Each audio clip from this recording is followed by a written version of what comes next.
Hello, everybody. Welcome back to Crime Weekly. I'm Stephanie Harlow. And I'm Derek Lavasser. So today we are diving into part 2 of the West Memphis 3 series. This is, oh my God, this case, there's so much to talk about. And as I'm going through it, I'm trying to organize everything because I want to be all over the place. And even in this episode, I sort of bounce around a bit because there's so much information, and at times you as the listener wouldn't know why I'm giving the information. So I have to give a little bit of like insight into why I'm giving the information and then just say like, oh, but we're going to come back to this later. And it's just, it's a crazy case. And I think that a lot of people in the comments of part 1 really kind of echoed that sentiment. They were like, this is one of the cases that got me into true crime to begin with. This is one of those cases that there just seems to be so much information, so much contrary information, so much battling information. And it's like at some point you have to ask yourself what's important and what's not. And with a case like this, it just feels like that answer is like everything's important because it is, in this case. And that's kind of what I've come to realize as I'm going through that all these small little details, they're very important, and we haven't even really gotten into the minuscule details yet. So we're going to dive. I think we should just dive right in because we have a lot to cover today. Is that okay with you? Yeah, I think we're going to give people a treat this week. No need to put the timestamp in. We're getting right into it. Okay, let's jump right in. But before we do, let's have a word from the sponsor of today's video, Surfshark VPN. It's really scary going out into the World Wide Web alone with no protection, and it usually doesn't end well. Between hackers and phishing attempts and people out there trying to get at your private information like your bank accounts, photos, and more, you need help staying safe and private on the internet, and Surfshark VPN can do that for you because it does that for us. Surfshark VPN is a modern VPN designed with the user in mind. It's powered by robust security mechanisms which will keep you and your private information safe while you're on the internet, which is, honestly, all the time. We're always connected in some way, shape, or form. We've got phones, we've got tablets, we got computers, Xboxes, PS5s, all of these things that are constantly connected. But Surfshark is also designed to be simple and intuitive so you can enjoy the internet and not be stressed out and anxious all the time that someone's around the next corner waiting to snatch your credit card information. Also, did you know that Surfshark, now you can unlock 15 of the largest Netflix country libraries with Surfshark, including the US and Japan? But it's not just Netflix. You can access all sorts of streaming services like BBC, iPlayer, Hulu, and other limited streaming services wherever you are just by connecting to VPN servers in the countries where they're available. And Surfshark has now reached coverage in 100 countries. At this time, they're the only VPN to do that. Best of all, like I said earlier, we're always connected. We got tons of devices in our house. Right now, if you look around you, I bet you see at least 3 devices in your room, in your general eye view that are connected to the internet. And with Surfshark VPN, one subscription allows you to install and run Surfshark on an unlimited number of devices at the same time. They have apps for all platforms, including PC, Mac, Android, iOS, smart TVs, Amazon Fire Stick, Apple TV, Chrome, Firefox, Xbox, and PlayStation. And I always say this, but I want to stress it. If you have small children at home, they're playing on the internet or they're playing on, Xbox, PlayStation, they're playing like Fortnite, something where they play with other players, make sure that you're using a VPN like Surfshark VPN so that you can prevent anybody out there who's nefarious from tracking your kid's location, basically, because that is very dangerous. Surfshark VPN also offers 24/7 live customer support. There's nothing worse than your tech not working when you need it to. You can just call Surfshark anytime. They got really friendly people there, really smart people, and they help you fix your issues so that you can get back to your life. And Surfshark has a strict no logs policy, which I love and appreciate. It means they never keep your data ever. If you are not 100% sure that Surfshark VPN makes your internet experience safer and better, and if you're not 100% sure that Surfshark VPN isn't the very best VPN out there, they have a 30-day money-back guarantee. So you got plenty of time to try it out risk-free. You have nothing to lose. You should check Surfshark VPN out for yourself, and Derek's going to tell you how. That's right. We love Surfshark. We think you will as well. So if you want to check them out, just go to surfshark.deal/crimeweekly and use our code crimeweekly for 83% off a 2-year plan plus 3 extra months for free. And if you really want to make it easy, just click the link in the description below if you're watching on YouTube. It's also in the description on the audio podcast as well. We want to thank Surfshark for sponsoring this week's episode. Let's dive into the case.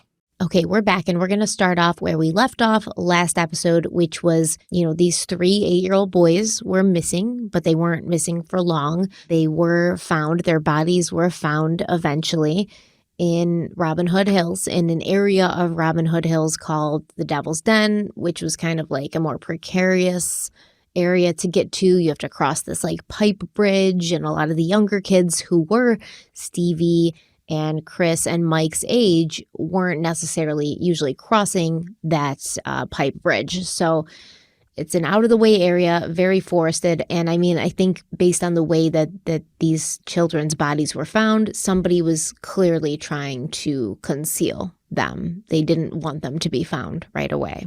Yeah, I'm glad you said that too, because we talked a lot last week about the fact that they were hogtied, the fact that they were bound, and I had suggested that maybe it suggests it's one person who, in order to control them, tied them up individually so that while they were doing whatever they were doing, the others couldn't escape. There's also, I was racking my brain. I got the notes right here, so we'll get to them as we go through the episode. But something else is to throw out there, and you may know something ahead of this where you can just interject and tell me, no, Derek, not possible.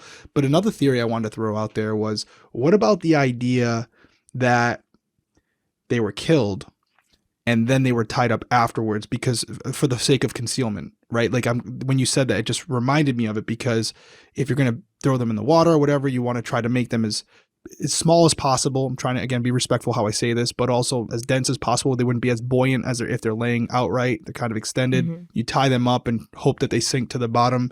That was another option. Or maybe the hog tying was done, could still be by one person, but after the fact. So we are going to talk a little bit about them being tied up and what the theory is, but It is possible. I do agree with you. It is possible, especially if they're using sticks to keep their bodies anchored to the riverbed. Okay, see, I didn't know that. Yeah, okay, yeah. Yeah, and they're closed too, so yeah, it would make sense that it would be easier with those ties that they could anchor them to the riverbed, yeah. So the tying may not suggest anything as far as what happened beforehand. It could have just been part of the process for the concealment afterwards. And I think I don't know how deep we go into it as far as what's known, but as far as whether it's one person or multiple people, I think it comes down to the MO as far as, how they were killed, but also you can go as specific as the knots, right? Like were the knots different that were used on each boy? All these things. If you have one person and they tie their shoelaces a certain way, they're probably going to tie those knots for all 3 kids the same way. If you tell me later in tonight's episode or down the road that the knots were different in nature, one was nautical, one was more like a shoelace, well, that's very suggestive that there was more than one person. So those are the things I'm kind of fascinated by. What type of suspect or suspects we're looking at. So I think the devil's in the details, right? And so I'm sure we're going to get into all that. Yeah, we are actually going to talk about the knots. Great. But yeah, so and I'm looking forward to getting your insight on that. But they start finding these bodies around, the afternoon time. And by late afternoon, the bodies of 8-year-olds Stevie Branch, Christopher Byers, and Michael Moore had been recovered. All 3 boys had been in the water, face down in the mud. All 3 boys had been tied up with their own shoelaces, their left wrists fastened to their left ankles, their right wrists fastened to their right ankles. So not a traditional hog tie, but they're bound in this specific way. On May 6th, 1993, at approximately 3:30 p.m., Kent Hale, the Crittenden County coroner, and Ed Poe, who worked at the local funeral home, they were summoned to the swampy scene, and the 3 boys were officially pronounced dead at 4:10 p.m. The coroner's report states that the bodies were found in roughly 2.5 feet of water and that the water temperature was about 60 degrees. All 3 boys were nude. The coroner claimed they were unable to check for rigor because of the way the bodies had been bound, but there was lividity present. Because the area the boys were found in was so thick and dense with trees and foliage, there was no way to get the coroner's van to the scene, so they had to park it at the Blue Beacon truck wash, and the bodies of Stevie, Michael, and Chris were wrapped in sheets, placed in body bags, and then manually walked out of the woods and loaded into the van so they could be transported to Little Rock, Arkansas for their autopsies. Even though the water that they had been about 60 degrees, it was much warmer at the surface. Obviously, it was about 80 degrees that day. And as soon as the bodies had come out of the water, they basically began to decompose very quickly. And that's when the insects descended. And this is why there would be insect activity found on the boys, because the police had pulled them out of the water, placed them on the banks, but then waited 2 hours to call the coroner. So there are issues there with, deterioration of the bodies, deterioration of evidence, things like that. Then it would make sense that you had this soaking wet, this damp flesh, just exposed to the surface there. So obviously mosquitoes, all those things are going to be attracted to that. Then there's probably even a little bit of a smell. All those things that would be disgusting for you and I, that is something that insects will gravitate towards. Yeah, and I mean, the fact that they're wet too, they've been in the water for hours and hours, right? So you have what happens to the flesh when it's been underwater like that for hours. Like it's not easy to keep everything intact. Nope, well, it swells up on you. And then as soon as you take them out, they kind of deflate, but the skin doesn't have its elasticity anymore, so it doesn't retract.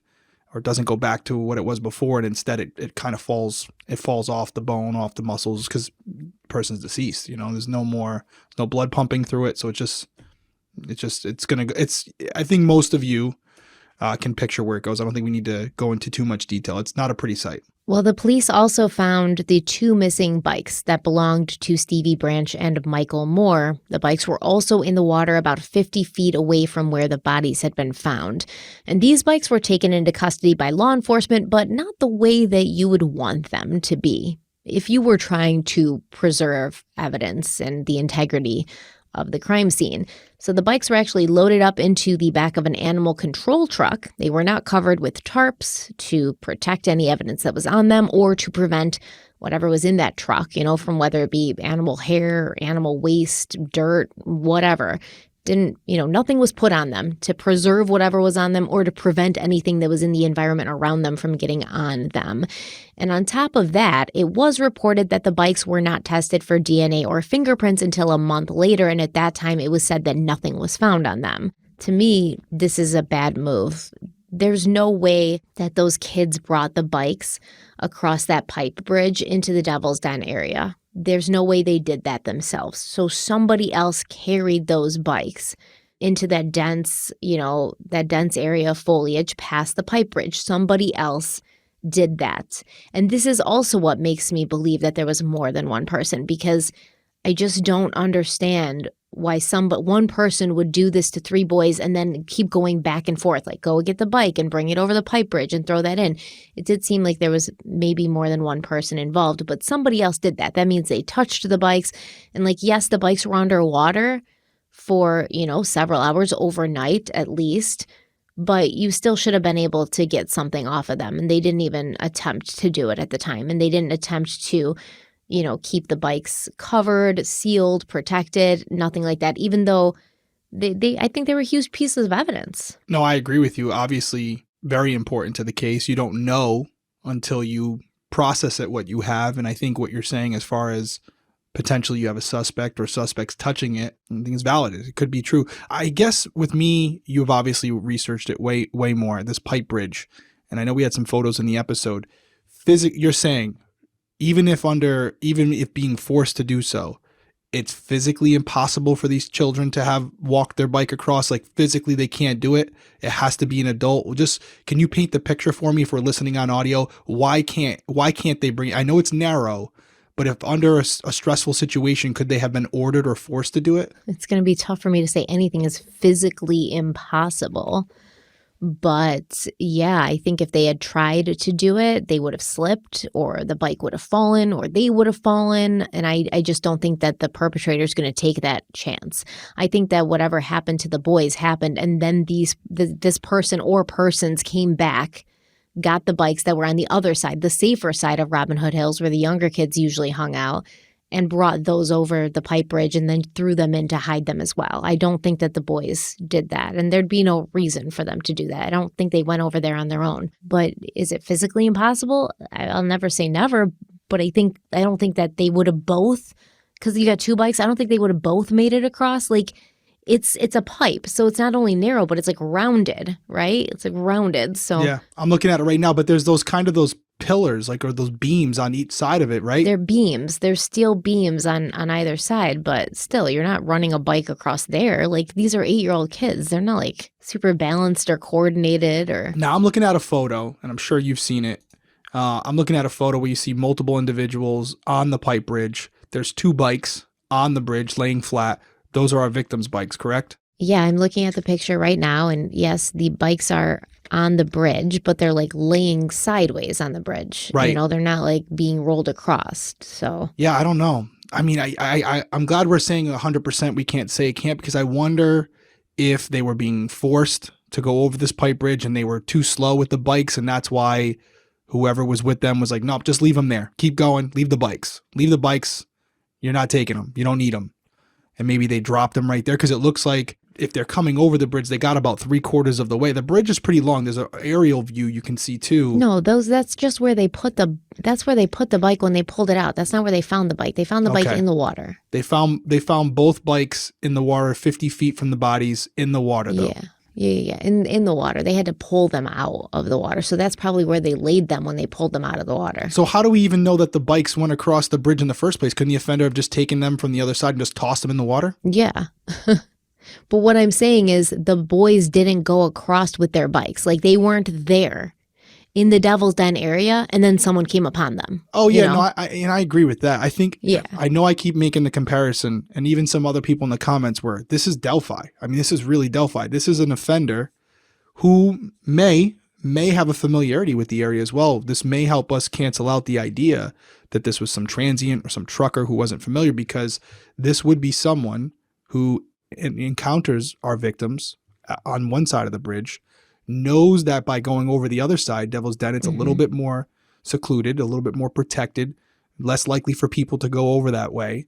So they decide, hey, listen, we're going over the bridge and you guys don't have a choice. And they're able to use whatever they have in their possession, where there's just multiple people there that are physically overpowering them, saying, hey, you're going this way, or one person with a weapon.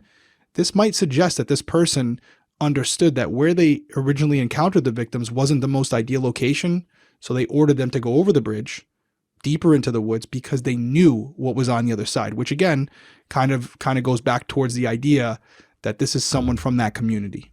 You know, I have gone back and forth on this case for years, but never about the location of the crime. But recently, since getting back into it, I've even wondered, were these murders committed in the woods, or were the kids just brought there to hide them and to hide the evidence? That is something that we will discuss when we talk about crime scene, because I had never, they did a luminol test, and I had never seen the results of that luminol test, and I'd never heard of that luminol test. So now it's kind of new information for me. And based on that, I have to wonder, was this the scene of the crime? But we'll get there. Yep. And yeah, I'm sorry, I'm going to say that so much. No, and I apologize too, because my head's racing and I don't know what we're going to come back to. So it's one of those things where when I feel something or think of something, it's like, oh, I got to ask, I got to know. But I feel like that's kind of cleared up the whole bike thing for me a little bit. They also kind of processed the crime scene to see if they could find evidence and things like that. And after some searching, the police recovered pretty much all articles of the boys' clothing besides 2 pairs of underwear and some socks. So out of 6 sneakers, only 1 still had its laces. And Michael Moore had actually been last seen wearing blue pants, his blue Boy Scouts of America shirt, tennis shoes, and an orange and blue Boy Scouts cap.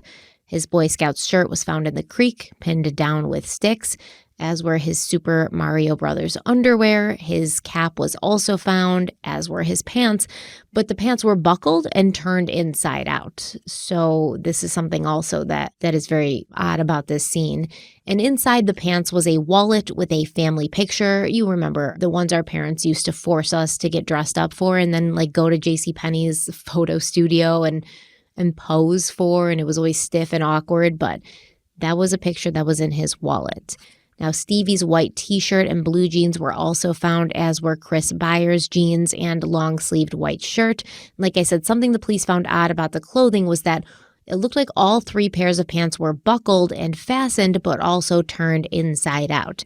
Now, this could be because of a few reasons. Maybe the pants were removed for the boys. Somebody removed the pants really quickly without any, care or without taking the time to unbutton them, or the boys removed their own pants quickly and without a ton of care to take time and unbuckle them, because that is how young children typically remove their clothes, inside out, and then they don't put them right side out before putting them in the hamper.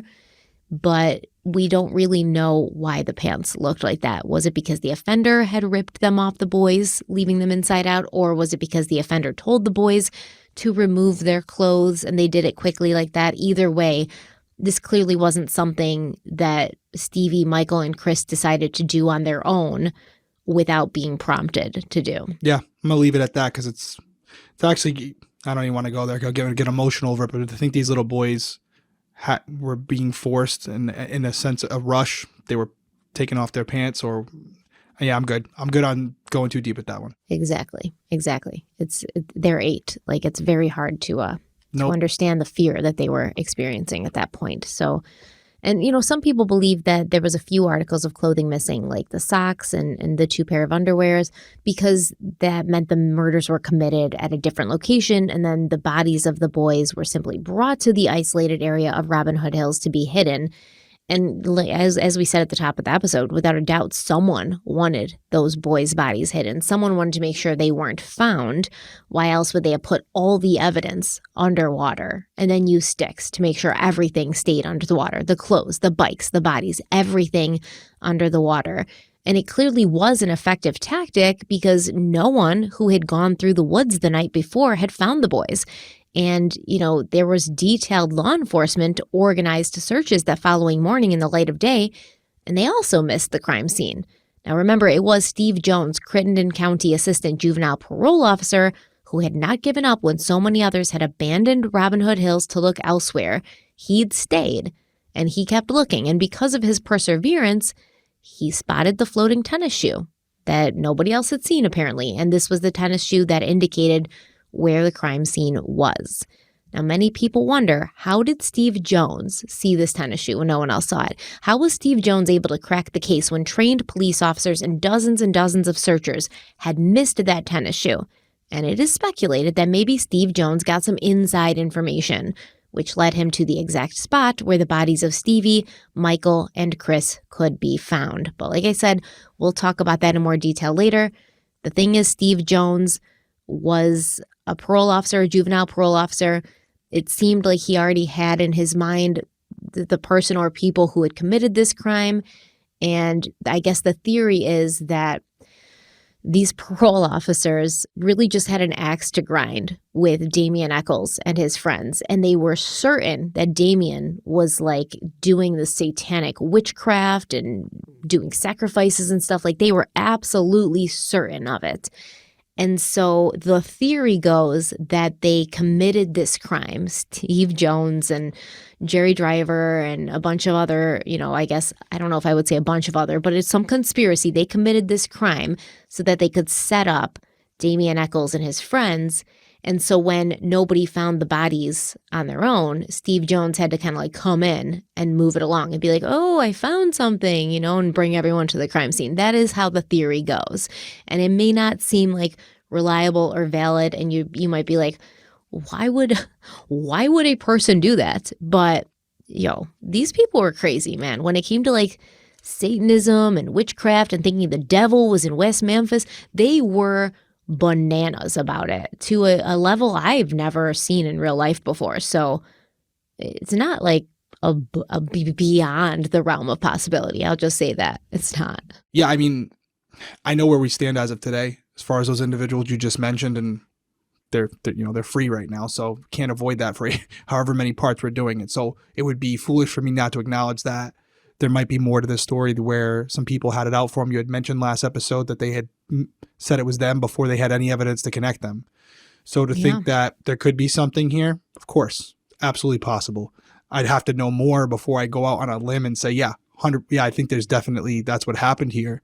But I think it's important to note it because it could be part of the equation where when everyone else decided to go one way, where this individual, Steve Jones, decided to stick around. And you have to ask yourself, was he just that, did he have that much of an instinct that it was there, or was there something more to the story? Yeah, because he's not even a police officer, right? Like, he's not law enforcement. He's just like there as a volunteer. It's not like he's got all this training and he's like true detective up in here, you know? I will say the last place they're seen is going into the woods. So I would want to clear that area with 100% certainty before moving on to the next area. But the police had thought they'd done that, right? The police were even like, okay, we're moving on. We've cleared this. We were like going arm in arm. Because I mean, I think we can say there's a possibility that someone who knew about it planted something there to bring the scene back to that, to bring it back to that. But then you would ask yourself, why would they go through so much trouble to hide the bodies and then be disappointed if the bodies weren't found by police? You know what I'm trying to say? So I thought about that, yeah. You know what I mean? Like, why not just leave them right there? Because, one,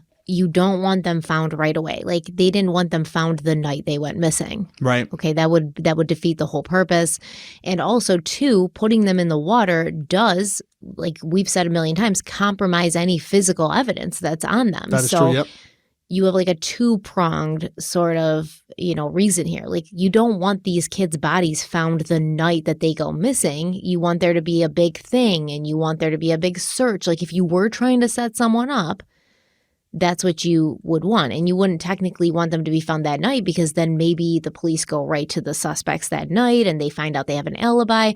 Whereas if more time passes, there's a bigger window and you don't know exactly when these kids died, right? You don't know. It could have been 1 o'clock in the morning. It could have been 7 p.m.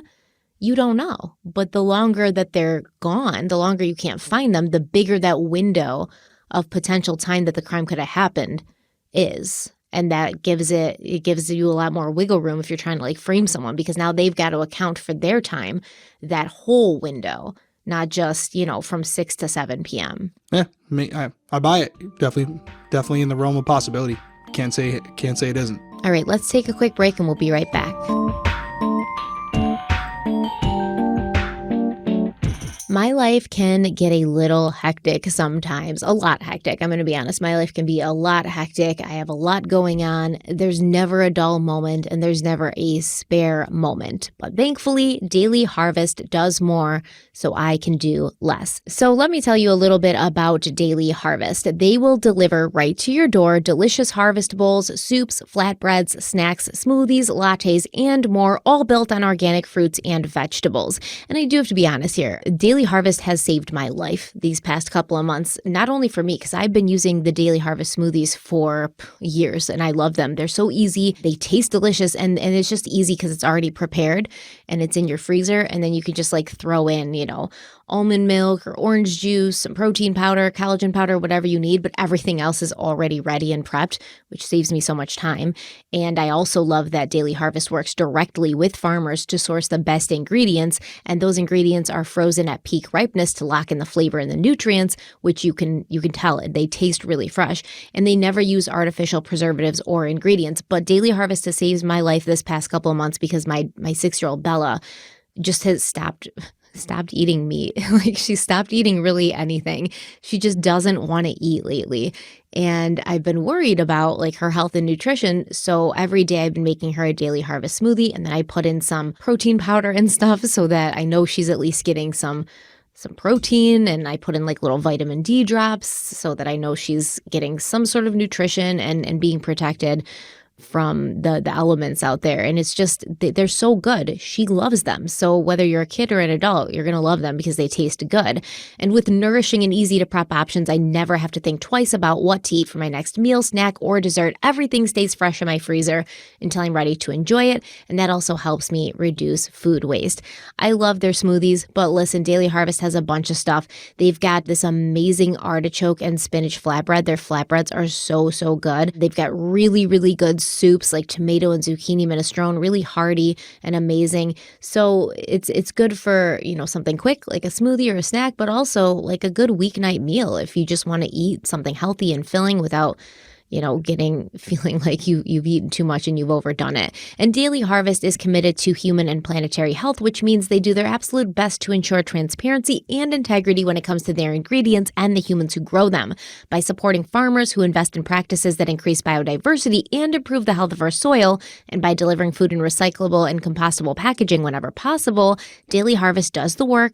I eat and enjoy. It is a win-win. I do love Daily Harvest. I know Derek does too. It's easy for people like us to just grab one of these smoothies in the middle of the day instead of having to sit down and pull ourselves away from work and make a meal. So Derek's going to tell you how you can check Daily Harvest out for yourself right now. That's right. Let Daily Harvest do more so you can do less. Go to dailyharvest.com/crimeweekly to get up to $40 off your first box. That's dailyharvest.com/crimeweekly for up to $40 off your first box. One more time, dailyharvest.com/crimeweekly. Okay, let's talk about the autopsies. Stevie Branch's autopsy report says that his right hand was bound to his right ankle with a black shoelace, and his left hand was bound to his left ankle with a white shoelace. Here were his injuries starting from his head and face and moving down. Stevie's right ear showed multiple contusions and abrasions, and scattered abrasions were located over his right eye with a half-inch contusion over his right eyelid and eyebrow, and a 2-inch scratch under his right eye. There were multiple scratches on his right jaw area, as well as what the ME referred to as bell-shaped abrasions. There was a bell-shaped abrasion on his right jaw, and then another one extending above and below his left eyebrow. And his scalp showed multiple superficial cuts and abrasions, with his entire left ear contused with overlying finely linear abrasions. In fact, the entire left side of Stevie's face, including the ear area, showed multiple confluent red abrasions with multiple gouging type irregular cutting wounds and overlying abrasions, with many of the wounds ending in his mouth, which was also bleeding inside. His mouth and his gums were bleeding. Stevie's head and skull showed multiple abrasions and fractures, and a subarachnoid hemorrhage was found in his right frontal lobe. There were multiple scattered abrasions on Stevie's chest and multiple scratches and contusions on his lower limbs, including a 1-inch yellow scratch on his thigh and a patterned grid-like impression with evidence of binding abrasions and contusions that were yellow and tan with abraded margins. So this means that on his wrists and his ankles, where he had the shoelaces, it was sort of like yellow underneath, and then above that and below, it was red and like purple at times. So, and that's from being bound. Now, as far as Stevie's genitals, the autopsy report stated that the mid-shaft of the penis, including the glands, was red and purple with fine superficial scratches. This is something that we'll see on one of the other victims, but much worse. Stevie's cause of death was given as being due to multiple injuries and drowning because there was water found in his lungs and stomach. Stevie's best friend, Michael Moore, seemed to have also been viciously beaten before his death. In fact, he had so many contusions, abrasions, and fractures throughout his face, head, and body that I can't even list them all. Just, what happened to Stevie? But basically worse. Michael had died from multiple injuries as well as drowning. But if you ask me, out of all three, Christopher Byers had it the worst. He'd been beaten severely. There was multiple bite wounds found inside his mouth. Most likely they were self-inflicted. He had multiple fractures at the base of his skull, including a left cranial 3.5-inch radiating fracture, as well as a left posterior medial cranial 1/4 of an inch punched out fracture. But the most shocking injury on Chris Byers was to his genitals. According to the ME's report, quote, side of penis, scrotal sac, and testes missing with gaping defect of 2 3/4 x 1.5 inch. Shaft of penis present. Gaping defect surrounded by multiple and extensive irregular punctuating gouging type injuries, end quote. So basically like a portion of his penis had been cut off, which is crazy. It's crazy to think about that. And like they said, gouging type injuries. It kind of looked like a serrated blade of some kind had been used. Now, that was the original thought. That was what the ME said. That was what they posed during these trials. But later on, a new theory about how this had happened to Chris Byers was put forth. And we will talk about that later. I'm not going to weigh in too much here. These are just facts, and anything I would say would be speculation. I see us, although it's more aggressive as you went through the different victims, it does seem like there's some consistency as far as the injuries, as far as the modus operandi, as far as what they did with the genitals. So at this point, just, going back to our theory of one person or multiple people, I would lean slightly towards just one person, but I feel like there's more to talk about. So I'll refrain from going any further, but clearly this is a sick individual. This isn't something that we're looking at where if it were some teen boys that there was a fight that got out of hand and escalated beyond what they thought and they were just trying to get away from the scene. This person had some form of gratification in this. They took their time with it. There was something they were getting out of it, and maybe premeditated, maybe just an opportunity where this sick individual had been looking for this window to do something like this, saw these boys alone and just couldn't resist. I don't think there's any way that whether it's one person or multiple people, they would have known that these boys were going to be at the woods at this time. So obviously they were victims of opportunity. The real question is, are we talking multiple suspects or one? Because I do think that'll help us figure out who these individuals are or who this individual is if we can start to narrow that down, that pool. Yeah, and there was genital mutilation to Stevie and Chris, but not Michael Moore. Right. And that could be an anomaly. It could mean there was someone else, or it could just mean that the offender didn't go that route in that particular one for whatever reason. So it's one of those situations where you could have two offenders where you have Stevie being assaulted by one offender and then Michael and Christopher being assaulted by the other. Yeah, but unlike his friends, Stevie and Michael, Chris Byers had not drowned, at least from what we can tell. He had no water in his lungs or in his stomach. It looks as if he had vomited, defecated on himself, and died as a result of blood loss from his multiple injuries. Chris Byers was also the only one of the three who had scars from prior injuries.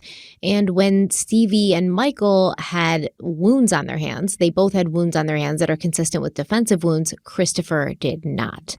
Also, for both Stevie and Michael, there were evidence of binding abrasions and contusions that we talked about a little briefly. Stevie had these abrasions on his ankles. They were yellow and tan, while the abrasions on his wrists were surrounded by red contusions. Michael's wrists and ankles also showed binding abrasions with red-purple contusions above and below, but Chris Byers' binding contusions were a bit different, where Stevie and Michael had binding contusions around their binding abrasions on each limb, ankles and wrists. Chris only had a faint contusion on his left wrist and ankle, and they were not accompanied by surrounding contusions. And this could suggest that Stevie and Michael were tied up with shoelaces while they were still alive, and Chris was not tied up on his left side until after he was dead, or at least unconscious.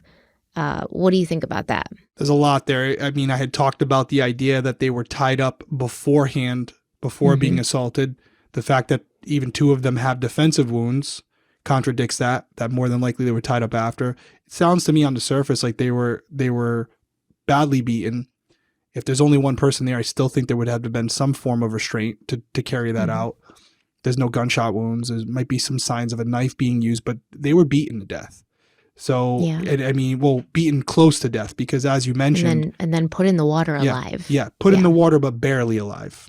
Yeah. And so that would suggest at that point that they were tied up for the sake of not being found, right? They were tied up so that they would sink to the bottom, that they could be held in a specific area with the sticks and all these different things. So absolutely horrific to think about either way when you slice it.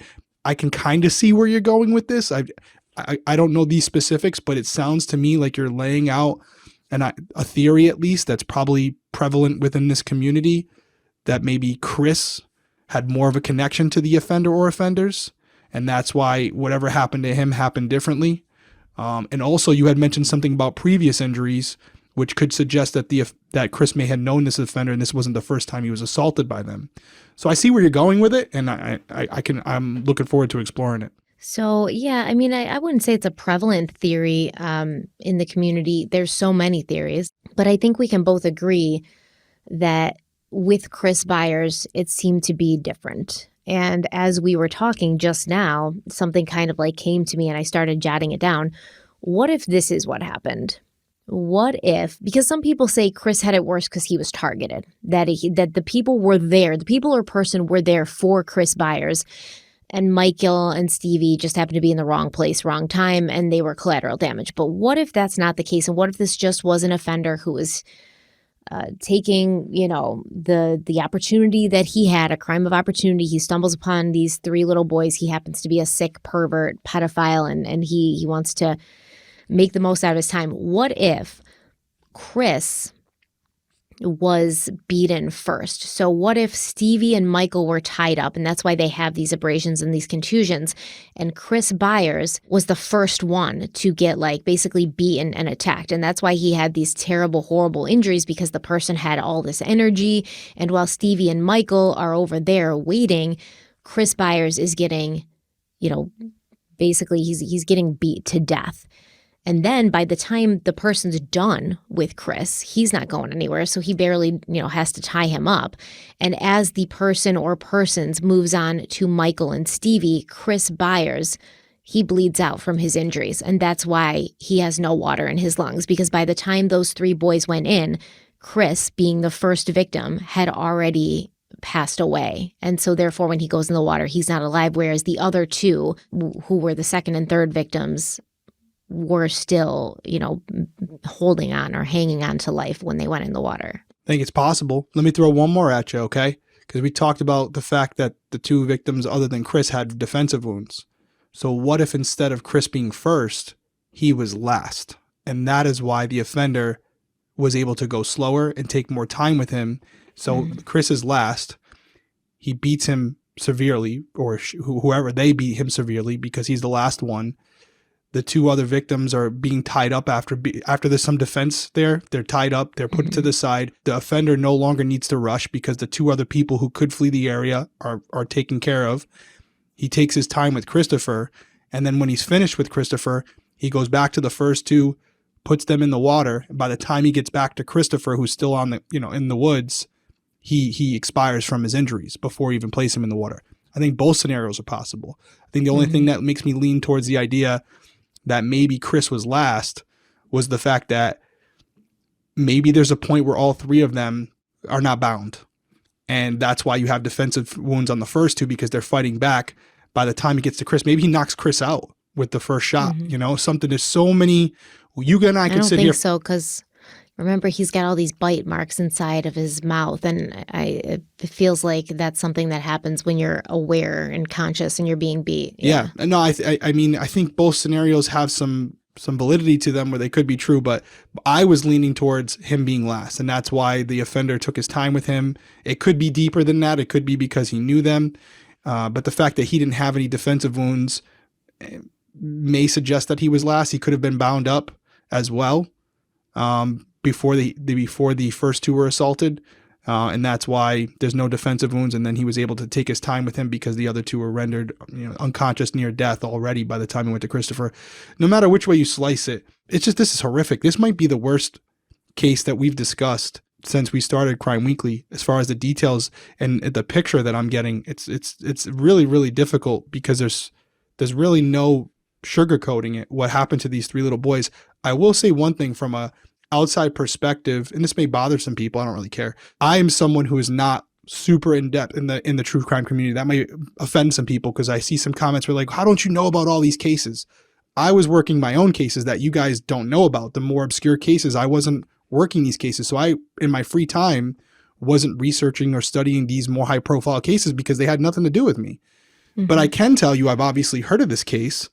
And to be really honest with you, I'm shocked by what I'm hearing about these victims because, frankly, I've heard more about the people who were convicted and then later let out, which is fine because I do not think anybody should be in prison for a crime they didn't commit. But man, I really feel like there should be more out there about these kids because whoever did this, I mean, these kids, they suffered. This was not something that was quick at all, and that's just terrible to think about. Yeah, they did. I mean, it's pretty common, right, that these victims get lost in the shuffle. And when it's a big high-profile case like this, it always happens. I mean, even like Kaylee Anthony, everyone was talking about Casey. Yeah, it's true.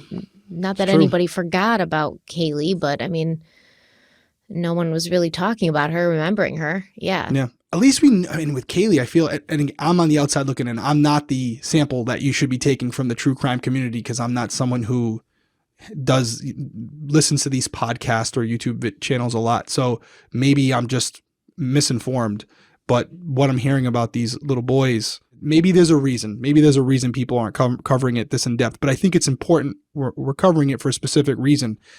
This is not something that just happened. This wasn't a random act of violence, because you could think maybe teen boys in the woods, a fight ensues, someone gets hurt, they realize there's no other way to go. And this was something where the boys got injured in a fight and the older boys felt like there was no other choice. No, we're talking about a sick fuck who did what he did or did what they did. And I hate to say this, but it probably enjoyed it to a certain degree, which is just makes it 10 times worse. And I mean, that's why I said, like, at the beginning of the series, like, it's hard to understand what reason anyone would have to do this to 3 little boys. No, you know, I mean, like, it's never gets easier to hear. It's hard to think that it would be just a random act of violence, because it does seem personal. It seems like there's some hatred, there's some resentment, there's anger there.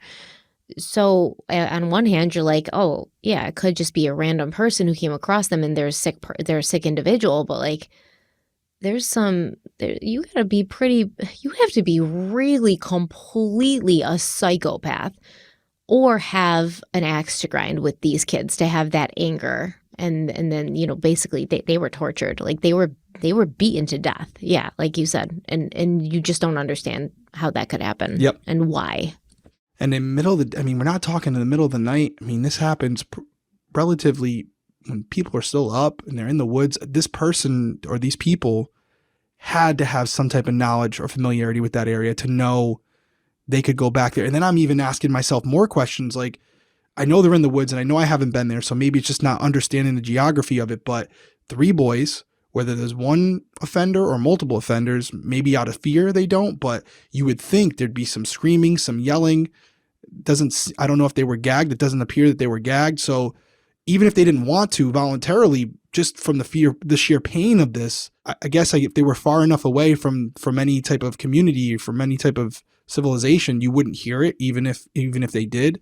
But it just seems like whoever did this brought them to this specific location because they had absolutely been there before. Yes. I think that it might be maybe not understanding the geography, but from the pictures and like from the aerial view too, it looks like that apartment complex is like right there.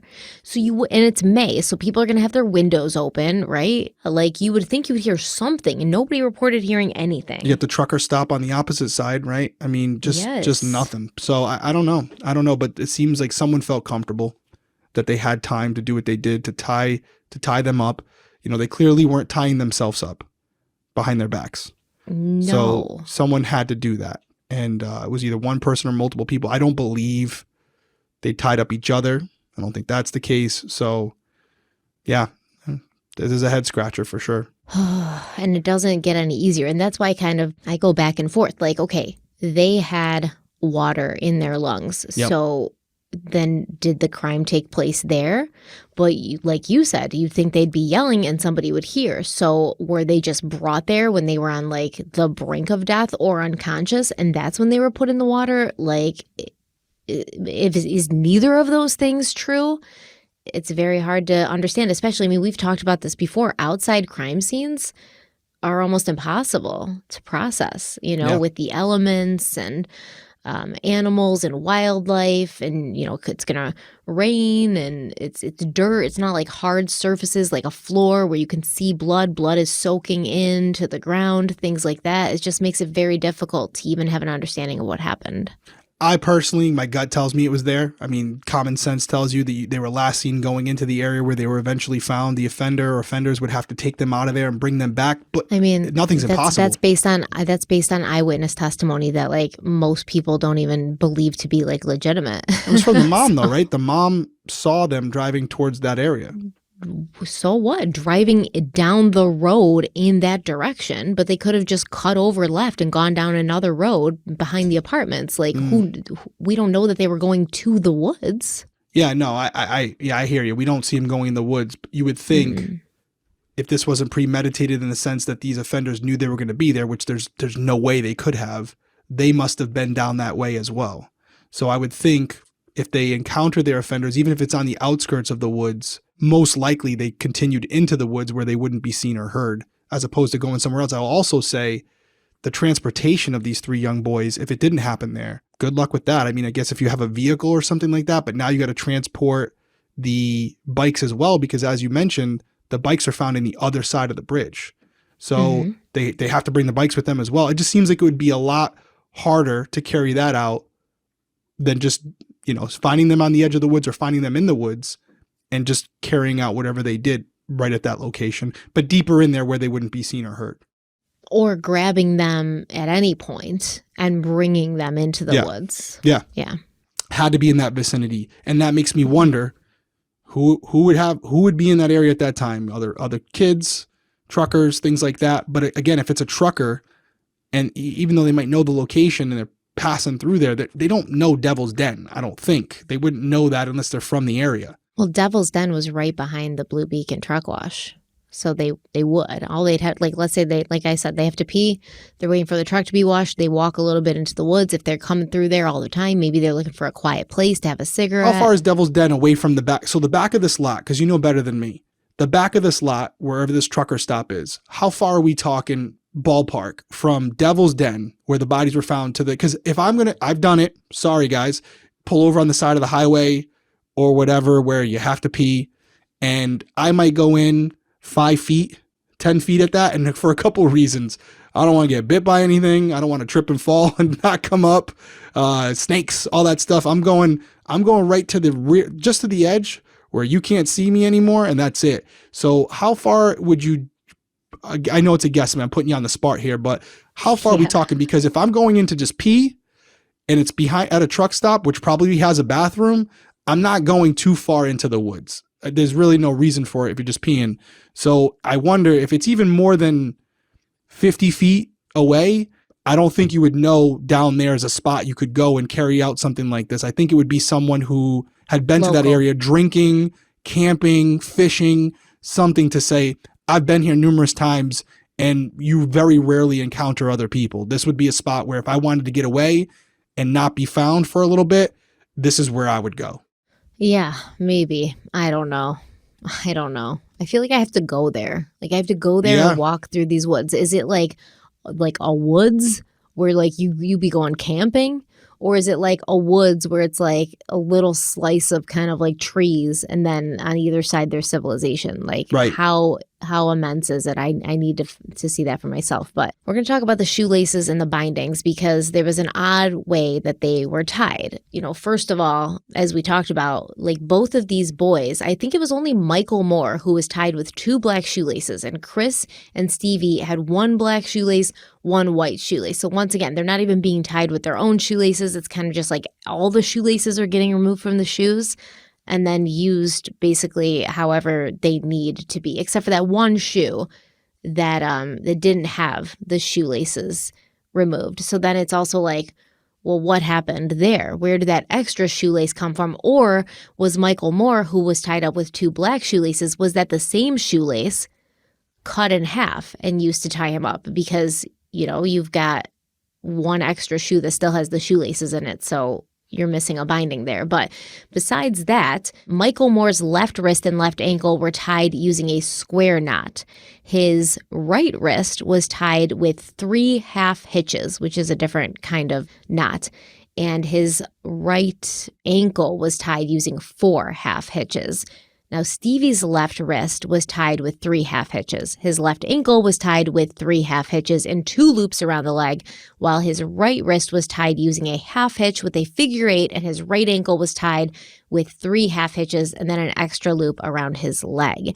Chris Byers' bindings were all tied with the same knots, 2 half hitches, because remember, just he's tied up on one side. It doesn't make a lot of sense. I suppose these are very basic knots, the half hitches and the square knot. They're very basic, easy knots. Like anybody would know them. It's not like military grade, but they are different, I guess. There are different knots being used. Yeah, there you go. So Could be someone who's just not consistent with their knots, but I would lean towards multiple people there, right? Like I would lean towards the idea that there's at least 2 people present at that point. They're using, I know with me, even if it's something I'm doing in my backyard, I usually use the same system to tie those knots unless it has to be really secure. So as I said, episode 1, and I just said at the beginning of this one, that to me on the surface may suggest that there's more than one person, which I think as we're going through this, we've never said that, oh, that's not possible. We're entertaining both, but I do think that's more suggestive of more than one brain there, right? More than one person who has a different process as far as tying knots. Real quick too, I wanted to, we don't have to keep going back to it, but there is a couple drawings online that you guys can easily find. I'm not going to look at Wikipedia right now, and it's kind of like an illustration of the layout where you can see the truck stop. You can see the pipe bridge. You can see where the boys were located. You can see the wooded area. There's no scale on this, but you can see I-40.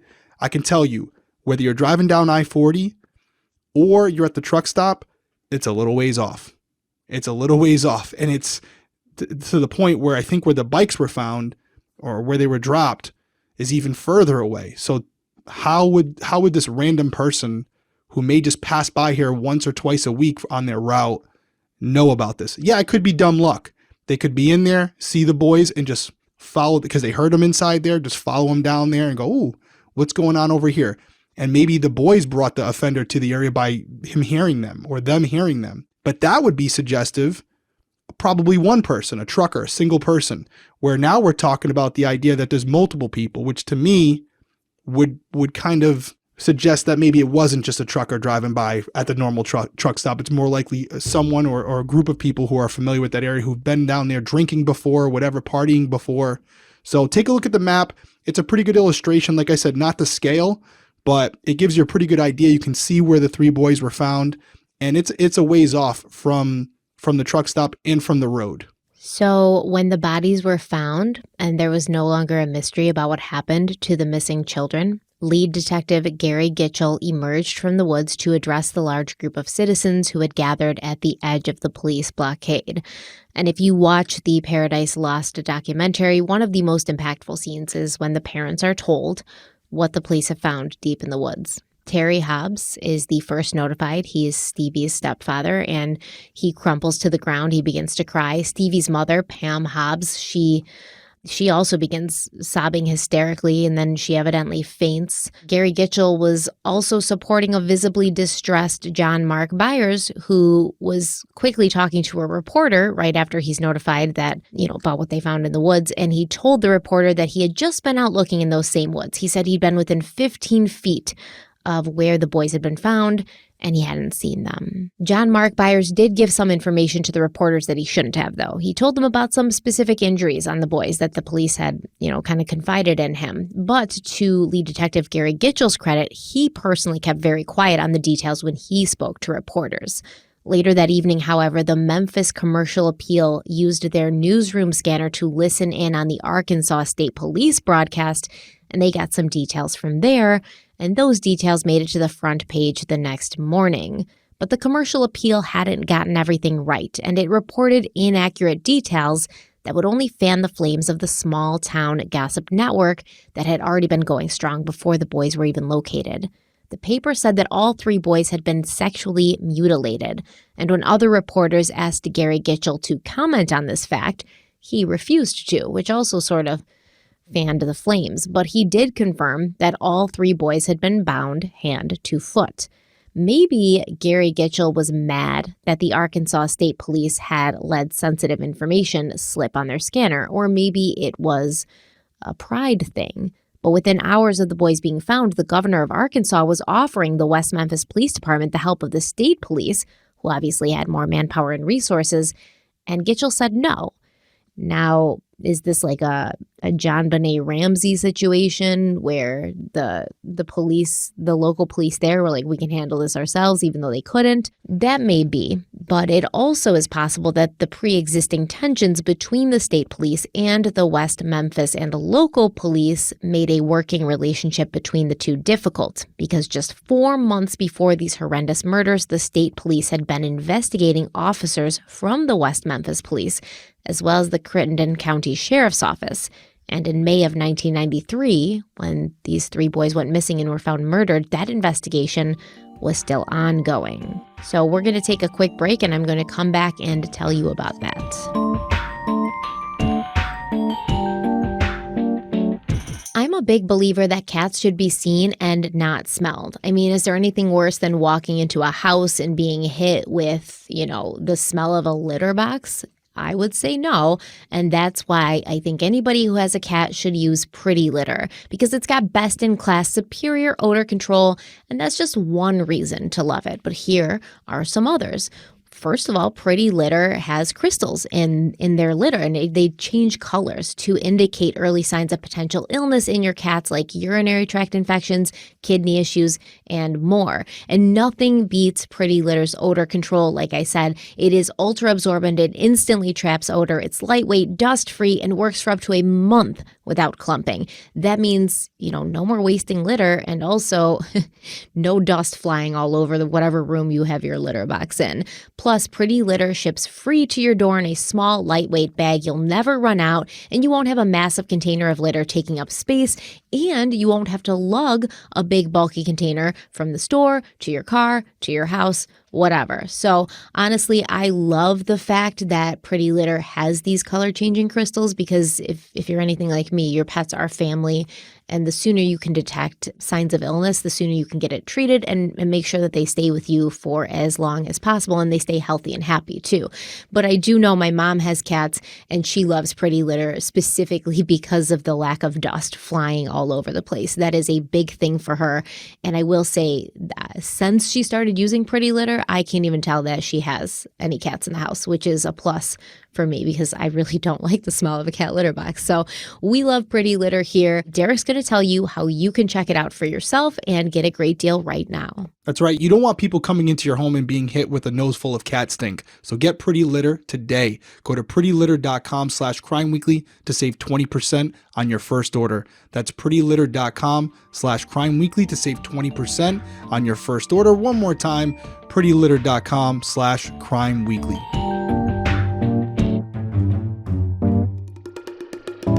All right, we're back. We're going to talk about why the state police were investigating the local police in West Memphis, Arkansas.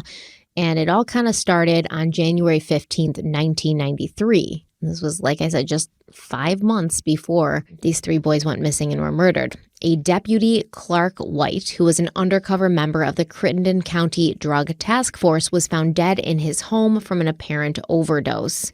During an investigation, a package of liquid poison was found in White's kitchen, and an autopsy concluded that White had died from consuming this poison. Now, 4 days after his body was found, police across the bridge in Memphis, Tennessee, found White's black Pontiac Firebird that was registered to the sheriff's office. And shortly after Clark White had been seen alive for the last time, it was reported that his car had been seen, but 2 strange men were driving it, and White was not in the vehicle.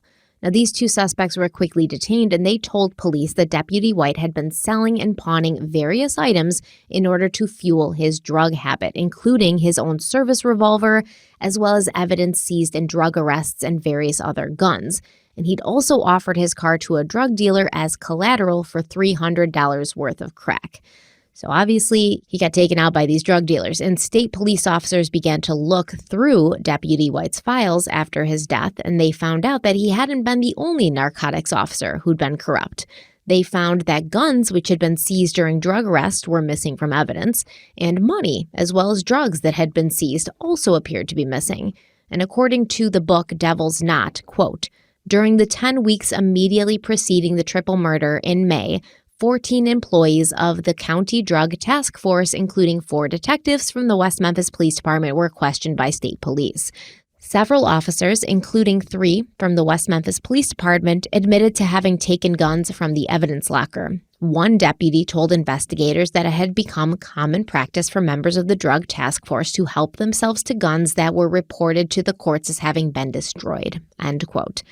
Now, one of these police officers who admitted to wrongdoing was a Lieutenant James Sudbury, a West Memphis narcotics officer who would also become very involved in the investigation of the West Memphis 3. By the time Stevie, Chris, and Mike were found dead, Sudbury had already had the finger pointed at him by other members of the task force, and he had also admitted to having taken personal possession of at least 4 weapons that had been seized as evidence. Surprisingly, the extent of this corruption was kept from the public. I say surprisingly, ironically, I don't mean surprisingly. The extent of this corruption was definitely concealed from the public, and the DA, Brent Davis, he, I guess, decided not to charge Sudbury or any of the others, and he kind of just let it go. Now, there is another connection to the Crittenden County Drug Task Force, and that connection is in the form of John Mark Byers, the stepfather of Christopher Byers. Now, John Mark Byers seemed to be tight with the police in West Memphis. They were always known to be seen in his backyard, drinking beer, enjoying some barbecue. And it turns out that John Mark Byers was also a confidential informant for the Drug Task Force, as well as Chris Byers' mother, Melissa Byers, also ended up being a CI for the Drug Task Force. And we're going to talk more about that later, but from what I could tell, the Byers' home was kind of like the place to be. There was also some issues between the Byers and the Moores. So issues between Chris Byers' family and Michael Moore's family, because remember, they live right across the street from each other. So it seemed like when the Byers first arrived to the neighborhood, or when the Moores first moved in, either way, when one of the families joined the other family in the neighborhood, they were like real tight, and they were always hanging out together. And the Moores were always over at the Byers' house, and they were there for the backyard barbecues, and they were drinking beer, and they were friendly. And then something happened, and they had like a falling out. And then after that, the Moores would always get pissed off when the Byers had their barbecues, because I guess people would like park on the Moores' lawn, and, you know, they were probably salty about not being invited anymore. And so they would complain about it. But either way, something happened between the Moore family and the Byers family. But John Mark Byers was known to like be very friendly with law enforcement in West Memphis. And that's probably because there's a little bit of a criminal element to him.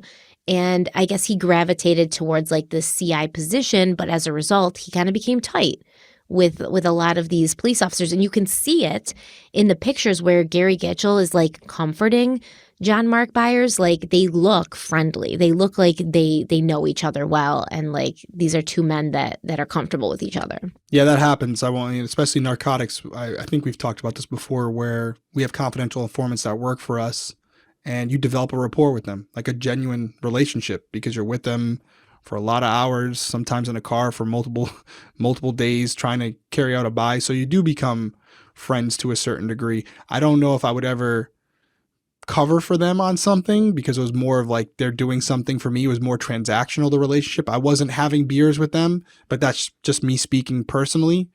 Down there obviously is a little different, where they're befriending the guys they're also working with is a little crazy. I don't even know if that would be against policy. Because it's a small town, so everyone knows everyone, you know? Yeah, it's a little different. A little different down there.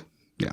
Now, is it common for police officers or undercover officers on the narcotics task force to be like taking things out of evidence? Yeah, I mean, you're just joking, right? No, like, is that a very common thing? Like, does it not surprise you? Yeah, no, you can't do that. You can't do that. You can't do that, right? No. Unless, and the only time you're doing that is if you're taking it for court purposes, where you're checking it out to bring it to trial for evidentiary reasons or destruction reasons. We would all the firearms that we would seize throughout the year, once the cases were adjudicated, there's a process for destroying those firearms where it has to be documented. You remove them from the evidence locker. You have multiple detectives there to verify that no firearms are leaving that area with someone. And then there's a video taking of the guns being destroyed. So yeah, there's a very strict process when it comes to firearms, drugs, anything like that are coming out of the evidence room. So yeah, no, we weren't taking firearms out of the evidence lockers. You'd lose your job. And like trading them for, that's for drugs. It's kind of a crime. It's kind of a crime. You know, might be not in West Memphis. I mean, it would be a charge mostly. I mean, it's a larceny. It's a felony. Not in West Memphis though. In West Memphis, they're just like, nah. We're not going to talk about that anymore. Yeah, it's definitely a little different. Let's go to the Byers' house and have a beer together. Yeah, that wouldn't fly up. It wouldn't fly up here. So after finding the bodies and starting the investigation, the first thing detectives did was go door to door in that immediate neighborhood, which happened to be the same neighborhood that all three boys and their families lived in. 9 police officers were sent out with an 11-question survey in hand, and altogether, police walked 14 streets. They knocked on the doors of 528 residences. 180 of those were apartments in the Mayfair complex that bordered the Robin Hood Hills wood. 11 residences were marked as being vacant. 124 residences were marked as, not answering the door. And remember, these police officers had an 11-question survey with them that they were supposed to be presenting to the people that they talked to. And apparently it was very important because Gary Glitchell had written at the bottom of the survey that these officers should make sure all the information was written down, which just didn't end up happening. They had 0 surveys filled out for 8 of the 14 streets, and they only completed 60 surveys in total, 60 surveys out of 528 residences. Law enforcement also requisitioned a list of customers who had washed their vehicles at the Blue Beacon Truck Wash that day and the previous day, and they began looking into vans when some residents claimed they'd seen an unfamiliar white van driving around the area. Now, there was also multiple eyewitnesses who claimed to have seen or heard things that could be connected to these 3 boys on May 5th, the day that they went missing or the day they were last seen. Deborah O'Tinger lived at 1309 Goodwin Avenue, and she claimed that she saw all 3 boys just before 6 p.m. And she knew that it was just before 6 p.m. because she and her family were leaving their house to go to dinner at her mother's house. Her mother was May Burshers, and May lived at 506 Balfour. And they had to be there by 6 p.m. So Deborah said that the boys were going through her yard. She said one of them was on the bike and the other 2 were walking. And she said they passed a tree she had planted. And she had just planted this tree, and she basically was like, hey, can you get off my lawn? Could you walk on the sidewalk? And she said at that point, she saw that they were heading in the direction of Robin Hood Hills. Now, we know that Michael Moore's mother, Dana Moore, saw all 3 boys together around 6 p.m. once again, as you mentioned earlier, heading in the direction of Robin Hood Hills. And another resident, 20-year-old Brian Woody, he claimed that he saw the 3 boys around 6:30 p.m. as he was driving to his parents' house from work. He said that the kids' backs were to him the whole time, but he saw them walking into Robin Hood Hills, and he noticed them because one of the boys had spiky blonde hair, which reminded him of his 2-year-old son, who also had spiky blonde hair. So for a long time, this sighting from Brian Woody was generally considered to be the last of the boys alive. And apparently this was supposed to be proof that they had willingly gone into the woods, that all these different theories we were talking about, were they coerced to go into the woods? Were they brought there? Were they already unconscious when they were there? Those were all a moot point because Brian Woody saw them walking into the woods at 6:30. Personally, I don't know if any of these sightings are legitimate. There's no possible way all of them could be. And I don't think that really any of them are. Why couldn't they all possibly be true? Because, first of all, this Brian Woody guy, he admitted, he was like, oh yeah, I was going 60 miles an hour. And you're talking about residential roads. And he said he never even saw the kids. Their back was to him. And I don't believe him. I don't believe him. Okay, so you just don't believe, but it's possible though, right? I mean, we could say it could be true because you have Dana, who allegedly saw the boys going in the direction of the woods around 6 p.m. Maybe it was a couple minutes before, maybe a couple minutes after. Really doesn't matter too much. Then you have this other resident saying she saw the kids around 6 p.m. still going in that same direction. And then about a half hour later, now they're on foot, according to Woody, and they're going into the woods. So I get what you're saying. There's some variables there that have to make you question whether or not it was even the boys that he saw, or was it even on the right day, right? I mean, there's all that comes into play. But I guess technically, if we knew for a fact that they were all telling the truth and they were all spot on, you could have a period where first they're seen at maybe 5:55, then maybe they're seen at 6:05, 6:10, and then they're seen around 6:20, 6:25 going into the woods. And now you have this path that they went from the time they were seen by mom to the time they're seen by Brian Woody. And if it's right, then it is what we could be thinking. It's one of the theories where they literally walked into the woods and encountered their offender. They weren't forced in there. They walked into basically what would later be a trap, even though the offender didn't know they were coming. There's no way that they could have. Yeah, I mean, when you look at all of these, because I'm not even done, like when you look at all of them, like cumulatively, you just understand that some of them are wrong. Some of them are just not true. And yeah, like Okay. are people lying, or that they're thinking of the wrong day, or they're seeing the wrong boys? I don't know, but some of them aren't true because, like, look, for instance, one of Dawn Moore's friends, a fourth grader who lived on Wilson Street. Her name was Kim Williams. She claimed to have seen Stevie and Michael going into the woods at Robin Hood Hill, entering at the ditch that led to the Devil's Den area. She said this was between 5:30 and 6 p.m., and she said she didn't see Chris Byers with them. She hadn't seen Chris all day. She also claimed that she'd seen their bikes parked by the road near Goodwin, and later she'd seen 3 different boys leaving the woods off of Goodwin, and these were older boys, teenagers. There was 1 white male and 2 black males. So is this the same like trio of teenage boys that Dawn Moore saw, who offered her a shot and she thought they meant like drugs and needles? Or is Kim Williams just saying she saw these boys because Dawn Moore said she saw these boys? Yeah, I get what you're saying. Not all. If you continue to go through witness statements, some of them may be wrong, and it may not be malicious. It may just be a misidentification or a misremembering of when they saw what they said they saw.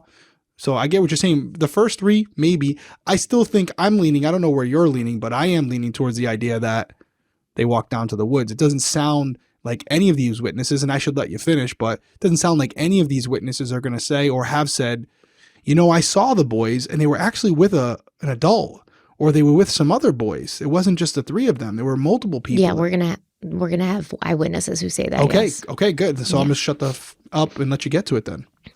But I mean, like, I know you said like these eyewitness statements, like they don't seem like maliciously misleading, but you know what? When you're the person like trying to put them all together and like freaking organize them, it feels malicious, man. Because I'm like, who are you people? I mean, I'm giving you like a handful. There are some sightings that absolutely were not possible. Just random people who were like, oh, I was driving and they ran out in front of my car and like I almost hit them. Like, there's no way. And it's like, why are you inserting yourself into this and making it more difficult when you have 3 boys' lives on the line and like trying to figure out what happened to them, and you're just coming in here with your random bullshit that I now have to try to piece together and make sense of, and it hurts my head. So it feels malicious to me, man. It feels malicious. It definitely has. It happens a lot, especially with high profile cases. You get thousands of leads and 90% of them are not related. And I know this wasn't as high profile at this moment because it was relatively new, but I think for this specific area, everybody in the community was talking about it and involved and wanted to be involved in some way, whether that was to help or whether that was to just insert themselves in the story because it was a talk of the town at that point. I don't know what their motives were, their intentions, but I'd like to think for the most part, because in my experience, we may have some shitty witnesses, but at the core, they're trying to do the right thing. They're just not very, I've said it since we started Crime Weekly. I would always start by saying, don't tell me what you think, tell me what you know. Like, even if you're somewhat doubting the time frame, just tell me that. And I won't even write it down. I only want stuff that you're 100% certain about. You know what it reminds me of, honestly, because a lot of these people who gave all these random nonsensical statements started coming out like weeks and months after when they had already arrested suspects. And then all of a sudden they were seeing the suspects by the woods and nobody had said they saw them by the woods before. But then they're arrested and all of a sudden like, oh, we saw Damien and Jason and Jesse like creeping out of the woods and Damien was taking pictures of us from the bush. Like all of these, you know what it reminds me of? Salem, Massachusetts, during the witch trials, man.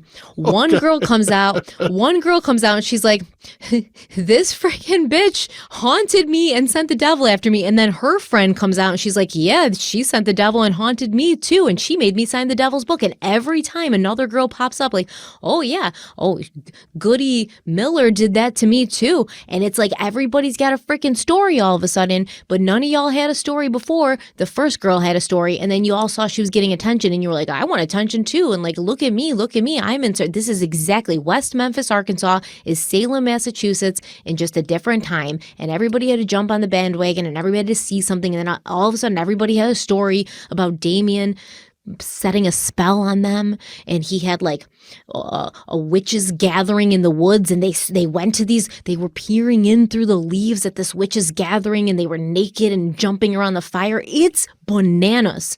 The people of that town should be ashamed of themselves, honestly, ashamed. On that note, let's take a break. Let's take a break.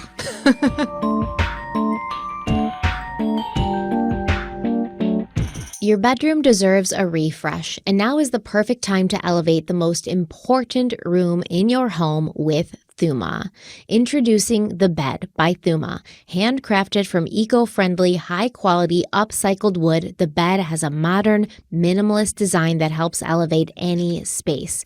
It is super supportive for your mattress, breathable, and made to naturally minimize noise and create space. And the bed is put together using the timeless technique of Japanese joinery. Each piece locks into place, meaning no tools or excess hardware are required for assembly. With clean lines, subtle curves, and lifestyle-enhancing details, the bed is simple sophistication for the bedroom. And the perfect platform bed frame just got better. You can now customize the bed by choosing between the original pillow board or the new solid wood headboard. The fabric pillow board adds softness and color to any space, while the headboard offers solid, sleek support. The headboard attaches directly to the bed with no tools required. Buy it with the bed or on its own as an upgrade. The Bed by Thuma is backed with a lifetime warranty, ships right to your door in 3 easy-to-maneuver boxes, and takes about 5-ish minutes to assemble with no tools required, so you can easily build it yourself. If you've been thinking about getting a new bed, getting a new bed frame, getting new furniture in your bedroom, just giving your bedroom a redesign, maybe you want something more simple, more modern, the Bed by Thuma is the way to go, so check them out. Derek is going to tell you right now how you can check Thuma out and also get a great deal on your purchase. That's right. Create that feeling of checking into your favorite boutique hotel suite, but at home with the Bed by Thuma. And now go to thuma.co/weekly to receive a $25 credit towards your purchase of the bed, plus free shipping in the continental US. Once again, just go to thuma.co/weekly. That's THUMA.co/weekly for your $25 credit.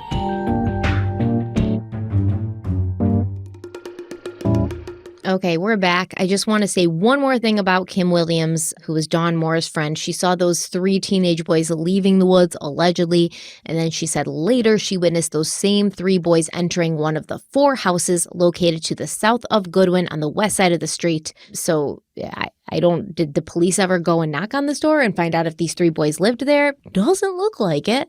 But anyways, all of those eyewitness sightings sort of got overshadowed when someone else came forward 16 years later, and her statement cast some doubt on the original timeline. Jamie Clark Ballard was 13 years old at the time of the murders, and she was friends with Chris Byers' stepbrother, Ryan. At the time, she lived just 3 doors down from Stevie Branch, who lived with his mother Pam, his stepfather Terry Hobbs, and his little sister Amanda. Now, in her affidavit, Jamie Ballard writes, quote, "I knew Stevie because he was a neighborhood kid that I saw and spoke to. Stevie had real blonde hair that was spiked up and easy to spot. I also knew Christopher Byers because I was good friends with Ryan, his brother. I knew Michael Moore because he lived across the street from Ryan Clark and Christopher Byers, and he was a good friend of Christopher Byers. I often saw Terry Hobbs on Macaulay Street, as well as Stevie Branch, Amanda Hobbs, and Pam Hobbs. Terry and Pam were frequently outside watching their kids and neighborhood kids playing. As a kid in the neighborhood, I would see Terry Hobbs as I was coming and going from school and as I was playing in the neighborhood. On May 5th, 1993, I was walking home from school with Ryan Clark like I did most days. On my way home, I passed the Byers house. Mark Byers was in the driveway yelling to Ryan, telling him to find his brother Christopher and tell him to come home. This happened at approximately 3:15 to 3:30 p.m. I got to my house approximately 3:45 p.m. Later in the evening, approximately between 5:30 and 6:30 p.m., I saw Stevie Branch, Michael Moore, and Christopher Byers playing in my backyard. My backyard is very large. There were not any privacy fences between the 2 houses, between my house and the Hobbs house, or behind my house. So Stevie, Michael, and Christopher had come down and were playing in my backyard. It was easy to see the boys in my backyard because my house had a big picture window that looks out on the backyard. The boys were playing and screwing around. Stevie was riding a bike. There was also a bayou and ditch in the backyard. I remember my mother did not like the kids playing in the backyard because she was scared somebody could get hurt in the bayou or the ditch. Stevie, Michael, and Christopher were playing around the ditch. I was active in my church and attending Wednesday night church youth group meetings with my sister, Brandy. Some people from the church would pick us up to take us to meetings. At 6:30 p.m. on May 5th, which was a Wednesday, my sister and I went out the front door of my house to go out to the car to meet the people who were picking us up to take us to Wednesday night youth group. As I came out into the front yard, I saw Stevie Branch, Michael Moore, and Christopher Byers come racing between my house and the house next door that was in the direction of the Hobbs house. As Stevie, Michael, and Christopher came zooming by, I yelled to Christopher, "Christopher, Ryan says for you to get home," because I remembered Mark Byers had told Ryan to find Christopher and get him home. Christopher smarted off to me and said, "I don't have to do what you say." I shrugged and said, "Okay, don't go home." While I was out in the front yard, Terry Hobbs hollered at Stevie, Michael, and Christopher to get back down to the Hobbs house. I recall that Stevie was on a bike. I could see Stevie's much younger sibling, a little girl, was playing down at the Hobbs house in their driveway. It looked like Terry was telling the boys to get back down to the Hobbs house because Terry Hobbs was watching Stevie's sister play and wanted all the kids together. Then I got in the car and went to church. End quote. So this obviously sounds like a typical encounter between a parent and their child. One I've been a part of many times. I'm sure you have too. You know, your kid's playing and you want them to come home, whether they have to eat dinner, you have to go or whatever, and you're kind of like yelling at them, like, get over here, you know, like pull away from the kids that you're playing with. So nothing about that seems suspicious or off, except for the fact that Terry Hobbs has claimed since day one to not have seen any of the three boys at all on March 5th, 1993. And Jamie Ballard says she's 100% positive of what she saw. And she said if Terry's claiming he didn't see the boys at all that day, he's lying. And she said that initially for years, she had no idea that Terry had claimed to not have seen the boys, because this case like blew up and became famous finally when the West Memphis 3 were getting their day in court and everything, and then all these details started coming out. But before then, the average person wouldn't know what Terry Hobbs was telling the police. When she found out that Terry Hobbs was telling the police he hadn't seen his stepson at all that day, she was like, he's lying. You know, and if she'd known that he'd done that, she would have come forward sooner and said something. But basically, she's saying from 5:30 to 6:30, these boys are playing in her backyard. And at 6:30, she sees Terry calling them and saying, "Come home." And she said she saw those three boys run in his direction. So you think, are you saying that you think there's more to it? I'm trying to you think that he's involved? Yeah, I mean, if you're going to ask me, like, if I think it's somebody that knew the boys and somebody who was around and a local and knew where they might play and things like that, yeah, I'm looking at Terry Hobbs or I'm looking at John Mark Byers. Absolutely. Okay, like, those two are far more suspicious to me than most anybody else in this case. And that doesn't mean they did anything. Okay, allegedly, don't come for me, Terry Hobbs, man. Like, I'm just saying, you're suspicious AF, and you didn't, tell the truth all the time. And, like, we're going to get into it actually right now. We're going to get more into Terry Hobbs later when we go over the parents of these kids, because we're going to talk about John Mark Byers as well and Terry Hobbs and like their backgrounds, what kind of makes them sketchy and suspicious. But yeah, I mean, if Jamie Ballard is correct and she saw Terry at 6:30 telling those boys to come home and they ran in his direction, that makes him the last person to see them. Yeah, I mean, I don't know how he would forget about that. Well, he didn't forget about it if he's responsible for killing them. Right, that's what I'm saying. It's not an honest mistake. Oh, you know what? I did see them. That wouldn't happen. Not an honest mistake at all, because that's 6:30. Because remember, right? But what can I make the argument that maybe she's wrong? I mean, we talked about a lot of witnesses getting it wrong. Could she be missing? Yeah, but she's got some specific details. She's like, I know I go to church at this time on this day. And me and my sister walked out of the house at this time to get picked up by the people who would bring us to church on Wednesday night. May 5th was a Wednesday night. I saw the boys playing in my backyard for an hour, okay? And I saw them through this big picture window. Like, she's got the details, where all the other people are like, it could have been them. I saw them from behind, blonde spiky hair. Like, come on, man. Could she be wrong? Sure. Mm-hmm. But also, Terry Hobbs could have seen the boys that night.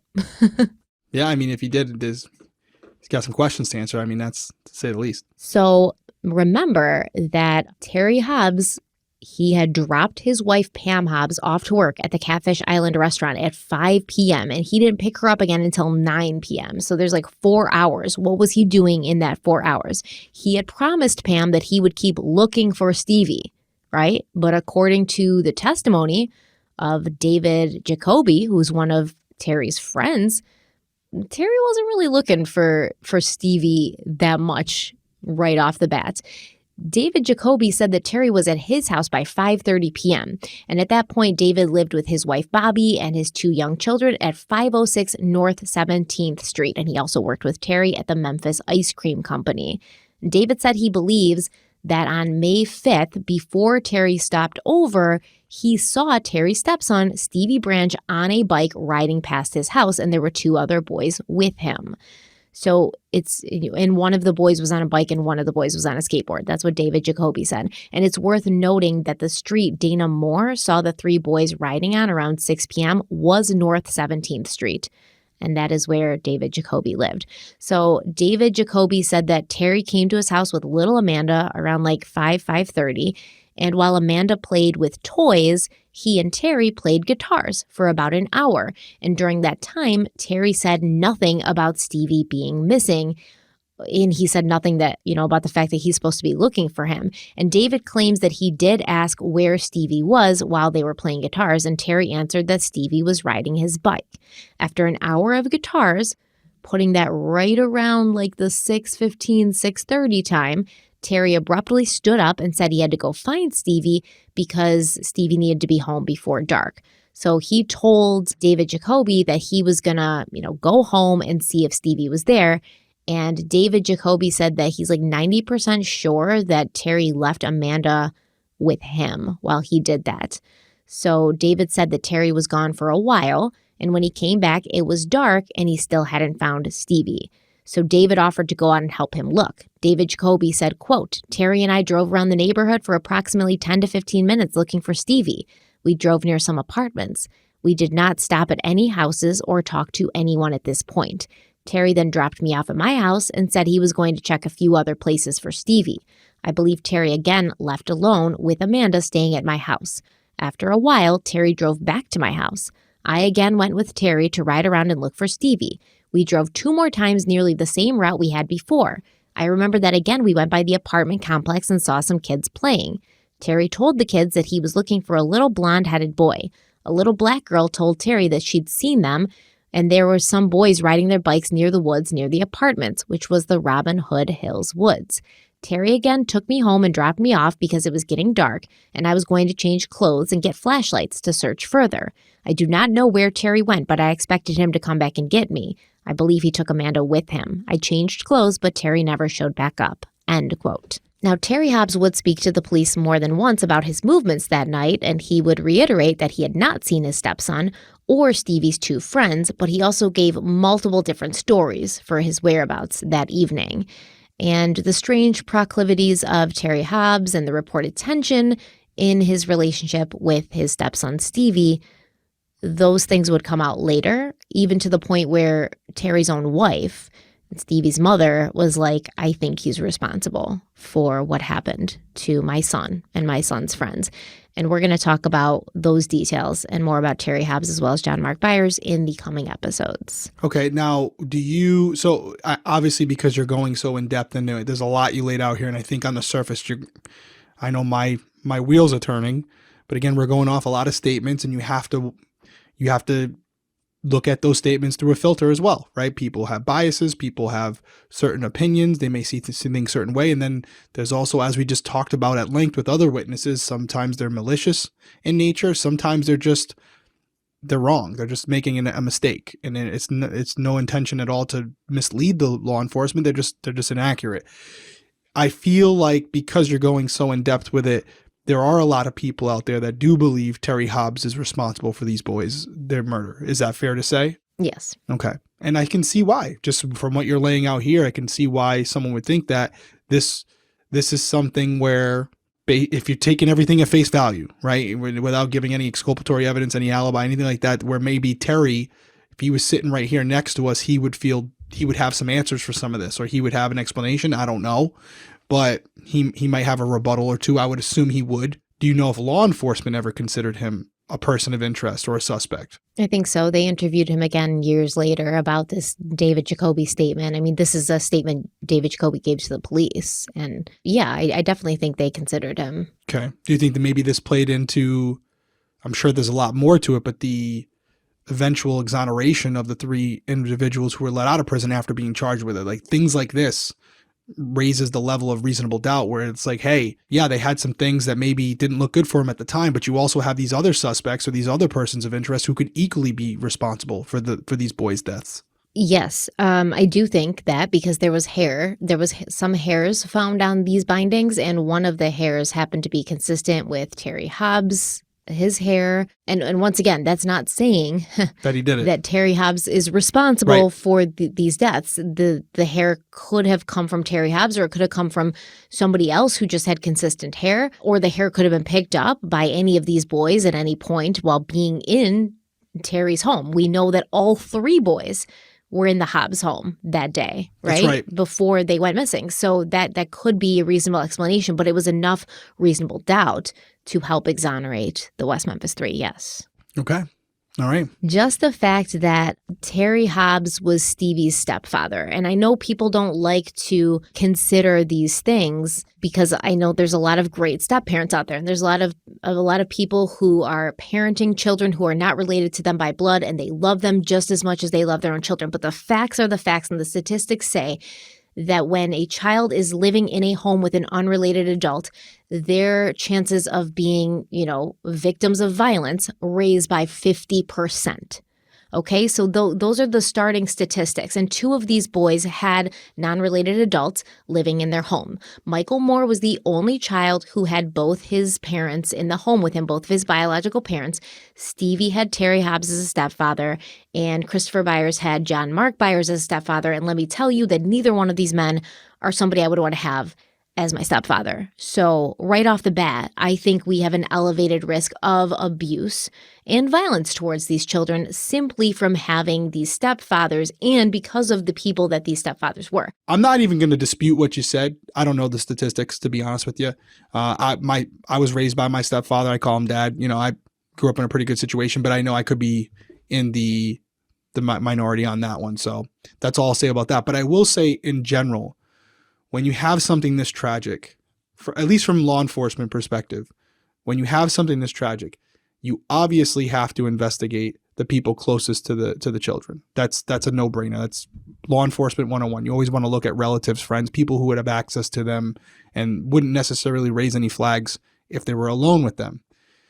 But I think there's always this level of caution when you're going on circumstantial evidence, right? Nothing tangible, nothing specific, where you're looking at a potential situation where these parents have already been traumatized. They lost their children. It's the biggest fear, I think, for most parents. I would hope for most parents.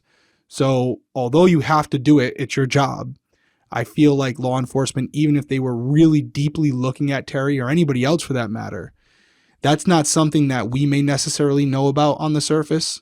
And I'm not even saying they did, but because of the fact that they could be re-traumatizing them. I just put myself in the shoes, if that was my son or my daughter, and it had anything to do with my child's disappearance or death, and law enforcement was looking at me for even longer than a second, I'm gonna lose my cool. So it's one of those things where I think law enforcement approaches it with kid gloves on to be careful, but I do think behind closed doors, even though it appears that it might have been public as well, but behind closed doors, that we're probably looking at all the parents that didn't have solid alibis, because based on what you're looking at here, with one child being injured more than the others, you have to wonder if it was a targeted attack, and who would know that the children were possibly heading in that direction and that they weren't home. It would be the people in their homes. So I get why we have to do it. It's a part of the job, but I can also see why, even with all this eyewitness testimony regarding Terry, law enforcement may just be discrediting it, may just not be looking at it, or they may just be doing it behind closed doors, not to re-victimize a potential victim already. Well, I mean, it's not just like something law enforcement has to do. It's the obvious place for them to start. I mean, we know when a kid's kidnapped, it's usually somebody they know, a parent, a family member. That's like stranger kidnappings are so rare. It's usually somebody that they know. Those are the statistics, right? Yeah. So that's the first place they should be going. They should be speaking to the family first because nobody knows these kids and their movements and who they might have a problem with, etc., better than the parents. And yeah, those are the first place you go because they could be also responsible. And I mean, if you look at, John Mark Byers and Melissa Byers, who, were CIs for the drug task force, could they have gotten into bed with somebody who was dangerous, who came after their son and killed their son, as well as his two friends who he just happened to be with? Was that a message that they were sending? Is that what was happening here? It's a potential theory that people have had, but you wouldn't know any of that unless you talked to John Mark Byers and you talked to Melissa Byers, and then they were also willing to like open up that path and say, yes, this could be what happened, and let me tell you who the people are that have a problem with me. And that doesn't appear that happened there. Fair enough. But the West Memphis Police Department's biggest lead, or at least what they thought was their biggest lead at the time, it came in the form of a 7-year-old boy named Aaron Hutchison. On May 6th, before the bodies were found, Aaron had told the police that he'd seen his friend Michael Moore after school, and Michael was talking to a tall black man with yellow teeth in a maroon car. And according to Aaron, the man said that Michael's mother had sent him to pick Michael up from school, but Dana Moore said she hadn't. And why would she? The Moores lived very close to the elementary school. It didn't take Michael long to walk home every day, just a couple of minutes. But 20 days after that, after his first initial statement to the police, Aaron would have even more details to add about what he claimed happened to his friends. And he even claimed to basically have been present when his friends were like tortured by these teenage boys, Damian Eccles and Jason Baldwin and Jesse Miskelly. And Aaron said he was hiding in the tree and he watched as it happened. But the reason that Aaron was even in the presence of a police officer on that day was because he was with his mother, Vicki Hutchison, and Vicki had been brought in to answer questions about a $200 credit card charge that the owners of a local rest stop where she worked, I guess, had an issue with. A customer's credit card had been overcharged $200, and basically the owners of this rest stop thought that Vicki Hutchison was the one who did it. They suspected her of being responsible. But the police officer that Vicki and Aaron spoke to that day, Officer Don Bray, he sort of like pushed the credit card issue to the side when he found out that Victoria's son, Aaron, had been close friends with the missing boys. And he was like, what can I get from this kid? I'm going to get some information from this kid. All these other police officers are out there trying to find these missing boys right now. I'm stuck behind this desk talking to this woman about some stupid, lame credit card charge. I want to be in the thick of it. I want to be in the action with these missing boys. So I'm going to call Gary Gitchell and let him know I got Aaron Hutchinson here and it could be a lead. And I'm going to interview Aaron. So he picks up the phone to call it in, but that's when he finds out that they just found the bodies of the 3 missing boys. And this is no longer a missing persons case, but now it's an active, homicide investigation. So Officer Bray, he gets off the phone and he breaks the news gently to Victoria and Aaron. And that was when Victoria claimed that Stevie, Michael, and Chris had asked her the day before if Aaron could go with them to play in the woods at Robin Hood Hills, and she told them no.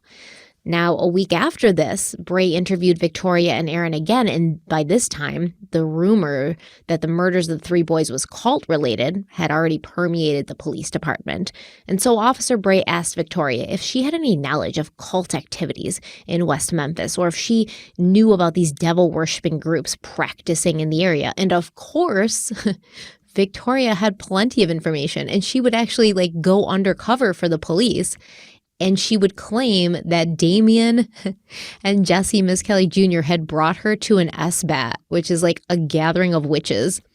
And then everybody had gotten naked and smeared themselves with dirt and blood and had orgies and danced around a fire. And she was forced to witness this. And so she had lots of stories, but we're going to get there. So the overall question as a logical person in 2023 would be how? How within a week of a triple murder or 3 little boys being murdered Without enough time to actually conduct a thorough investigation, how would the police be thinking that the person or people who committed these murders were devil worshippers or part of a satanic cult? Like, how would that be the place that you went to after barely any time had passed? There seemed to be nothing of note at the crime scene that was blatantly screaming cult murder or like devil worshiping murder. In fact, the police initially were surprised by how little blood there was at the crime scene, which had them wondering sort of early on if the actual murders had been committed elsewhere and if the ditch of Devil's Den had simply been used as a drop-off location to hide the bodies and the evidence. You can tell in their early reports that they wondered this, like, there's not enough blood here for this to be a crime scene. There was actually no visible signs or indications of blood whatsoever. They didn't see any blood visible to their eye. On May 12th, the police had tested the area by the ditch with luminol, and here's what they found. At a trail along the stream bed, an approximately 11-foot high bluff overlooking the stream showed positive reactions for blood on either side of a tree, with more reaction happening on the right side of the tree overlooking the stream. An area with used plastic sheeting west of the trail and west of the bluff also showed positive reactions for blood. At the west bank of the stream bed, to the right of some trees, there was an area of positive reaction where two of the victims had been placed after being pulled from the water. In the stream bed below the waterline, positive luminol tests indicated where one of the victims had been found in the water. And on the east bank of the stream bed were a pile of sticks and a depression in the soil, which also showed a positive reaction in a concentrated area. North of this point, there were positive luminol tests in high concentration where the third victim had been placed upon removal from the water. And north of that, near some tree roots, another large area of concentration of luminol was detected.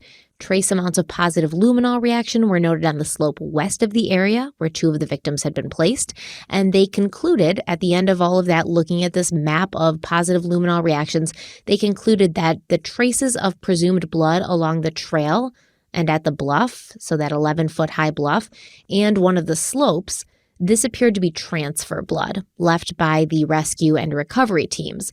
But the areas on the east bank where that pile of sticks were and that depression were, and the presumed blood near the tree roots, they believed that this indicated activity to the victims. Perhaps these areas of blood happened when the boys were attacked.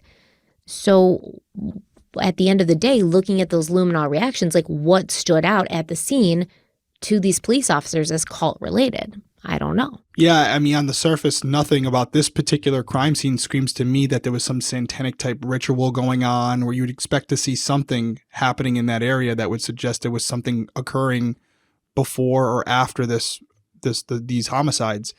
But maybe if you're on the ground, if your boot's on the ground in West Memphis and you're a police officer and you're part of the intelligence team, maybe there's information they're receiving prior to this that suggests there is some devil worshiping going on in the woods. I don't know what would have led them to believe this. I think you said initially that there was already some information about the three individuals where they felt like these guys were up to this type of thing in the woods at some point. And I'm just throwing this out there. I have nothing in my little notepad here that says, oh yeah, they had prior intelligence that said there was some type of devil worshiping going on in there. So maybe they felt like, okay, we think our victims walked in on something, right? We think our victims walked into this and whoever killed them was already here. So the question you have to ask yourself is, why was the offender or offenders already here? Were they drinking and partying? No sign of cans or beer cans or anything like that. Were they fishing? Were they camping? What were they doing here before the boys arrived? Well, maybe they were practicing some type of satanic ritual and these boys walk into it, and now this creates an opportunity for them, the offenders, to carry out what they want, what they're thinking about doing, and doing it in a way where they're not exposed to the community because the victims came to them. So there's going to be no connection back to them because the first time they encountered them was in the woods themselves. You can weigh in on that if you want, because I see you're making some I see you're processing it, but I also have a question for you? I just want to say that I think it was stupid that they waited until May 12th to do the luminol testing at the scene, because they found these kids on May 6th. So 6 days later, it had rained once. I mean, it's just, why even bother at that point? But because who knows, like, some of this blood could have been washed away. You're not getting an accurate representation or depiction of the crime scene. Like, who knows what you're even looking at this point? But what's your question? So, and it's more of like, I'm asking it aloud. I don't think you're going to have the answer to this, but let's assume for the sake of this conversation that the boys hadn't been moved there after law enforcement searched the area, that they were there the whole time, right? They were in the river. They didn't find them, right? They did this extensive search and they couldn't find 3 8-year-old boys that were in only 2. I don't think they looked in the water. Well, my point being, you think you would look in the water because it's only 2.5 feet. You would think you'd take a look down there and see if the boys were there because they could have drowned, right? It's supposedly an extensive search. My point being this: they couldn't locate 3 young boys in the woods, in the water, but we're to believe that they canvassed the entire wooded area, which from the map that I'm looking at, it's not thousands of acres, but I think it'd be pretty easy for them to miss the actual crime scene. Like, I know the bodies were dumped in the water. How far they were assaulted or murdered from that water could be anywhere there. If we're going to go with the idea that these boys were identified or targeted by a trucker, I would assume that they were closer to the truck stop when they were identified. They could have been killed or assaulted, brutally beaten closer to that area and then transferred to the water and dumped. So I just don't know how this police department could say with certainty that they only located blood that was due to transfer and that they probably didn't miss where the actual crime scene was. I just don't know how they would. I know that'd be hard for a huge police department to go through the entire woods and try to locate a few spots of blood from this assault. You would expect there to be a lot, but this is days later, as you said, and who knows where the actual assault took place. I don't think it took place right next to the river or the water, whatever you want to call it. It's somewhere else. But I do think it's in the woods. I was just thinking that too as you were talking, because I was like, yeah, it could have been anywhere in the woods. That's what I'm saying. And they just brought them, and they didn't really look anywhere. They just kind of like focused around that creek bed. So that's why what you're saying, and I'm like, okay, yeah, that's suck, fine, man. Yeah, they suck. That's fine. But like, if they couldn't find 3 human beings, I don't have a lot of confidence in them finding traces of blood from a crime scene that happened days prior. Dude, this police force legitimately changed the case file number to end in 666 because they thought that these kids were like devil worshippers. Yeah, okay, like it's tunnel vision. This is what we're dealing with. And then they were like, no, we absolutely didn't do that. And then it came out years later that that's absolutely what they did. It was like 665 or something, or 655 in the original reports. And then they changed it to be 666. So, like, I have no faith in them at all, man. Yeah, and there's definitely practices, and I'm not even going as far as saying it was malicious or definitely some bad police work, but I think any police department, if it's a smaller department, to try to find the original crime scene where it could be anywhere in that wooded area, I don't have a lot of faith in it. I don't know how many people were out there searching. I'm assuming with luminol they had to spray the areas down. That would have been an extensive process to go through and process that entire wooded area for the original crime scene. I am of the belief, as we're starting to round out this episode, that it did happen. Everything happened in the woods. You can't leave them in the wooded area. They're going to be found easily if they're just laying there. So they tried to hide their bodies by dropping them in the water. But how far those boys were from the water when the assaults occurred, who knows? Your guess is as good as mine. We're never going to know exactly where it occurred. They don't know where it occurred. They don't even know if it happened in the woods. But looking at the map, that wooded area is pretty of the mindset that it was a trucker, I'm thinking the assault, if you're watching the map right now, happened closer to the truck stop, and then they were brought over to this pipe area later. If you're to believe the truck theory, I don't personally believe that. I think it's someone who's familiar with the area. I think they were in there for whatever reason. I don't know. Could be devil worshiping. I don't know. But I think the people that were in there who killed these little boys were already there for another reason, and they heard them coming or saw them coming, and that was their opportunity. Yeah, man, they were having a gathering of witches and they were dancing naked around a fire and having orgies. And then the kids walked in and they were like, oh, can't have this. And totally. It was a full moon that night. Did you know? hold on. That's something I'm going to tell you about because Okay. it's easy for us to be like, why did these people even think, like, to me, that's the last place my mind's going. Like, it's devil worshippers, or it's like the work of the devil, or it's like Satan. That's the last place my mind's going. But in that time, right, 1993, and in that place, nothing had to really stand out about the scene or even about the murders to make people think it had something to do with like devil worshippers, because all there had to be was enough mystery and enough violence to lead the good Christian people of West Memphis to believe or to feel that no God-fearing person could have committed an act as brutal and disgusting as this one. First of all, it was reported that Stevie Branch had bite marks on him, and I suppose in a way some of the abrasions and stuff on his body did resemble bite marks. So it was reported that Stevie Branch had bite marks on him. And then obviously Christopher Byers had been castrated. So to the people of West Memphis, to the police, they were like, oh, this is a sign of some ritualistic kind of murder. Now add to that, the night the murders took place, it was a full moon. Okay, I guess that's all you need. Full moon and possible ritualistic injuries on these kids. And honestly, 1993 was prime time for a satanic panic. West Memphis, Arkansas was and still is a very religious area located right in the middle of the Bible Belt.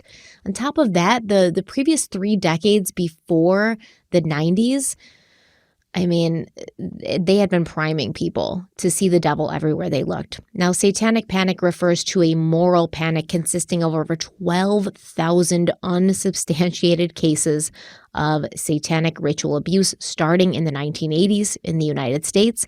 And it's now believed that this all was sort of kicked off by a book that was published in 1980, a book that has since been discredited. And this book was called Michelle Remembers, and it was published by a woman named Michelle Smith and her psychiatrist husband, Lawrence Pazder. So this book was like an autobiography of sorts where Lawrence Pazder discussed his therapy with Michelle in the 1970s, and that means that she was his patient before she was his wife, so red flags all over the place there. But Pazder had started treating Michelle for depression at his private clinic in British Columbia, Canada in 1973, and by 1976, Michelle was telling her doctor and her future husband that she needed and wanted to tell him something, but she couldn't remember what it was. Like there was trauma that she had that was causing her to feel depressed and feel sad, but she couldn't put her finger on it. And she couldn't remember what it was. So over the next 14 months, Pazder used hypnosis on Michelle to uncover memories of satanic ritual abuse that allegedly occurred when she was just 5 years old. Like I said, this book has been discredited. These people have been found out to be, kind of like frauds. And yeah, definitely like not kind of frauds, like they were frauds. But this book, Pazder's book, was used by prosecutors in another satanic panic example, the McMartin preschool trials, which happened in 1984.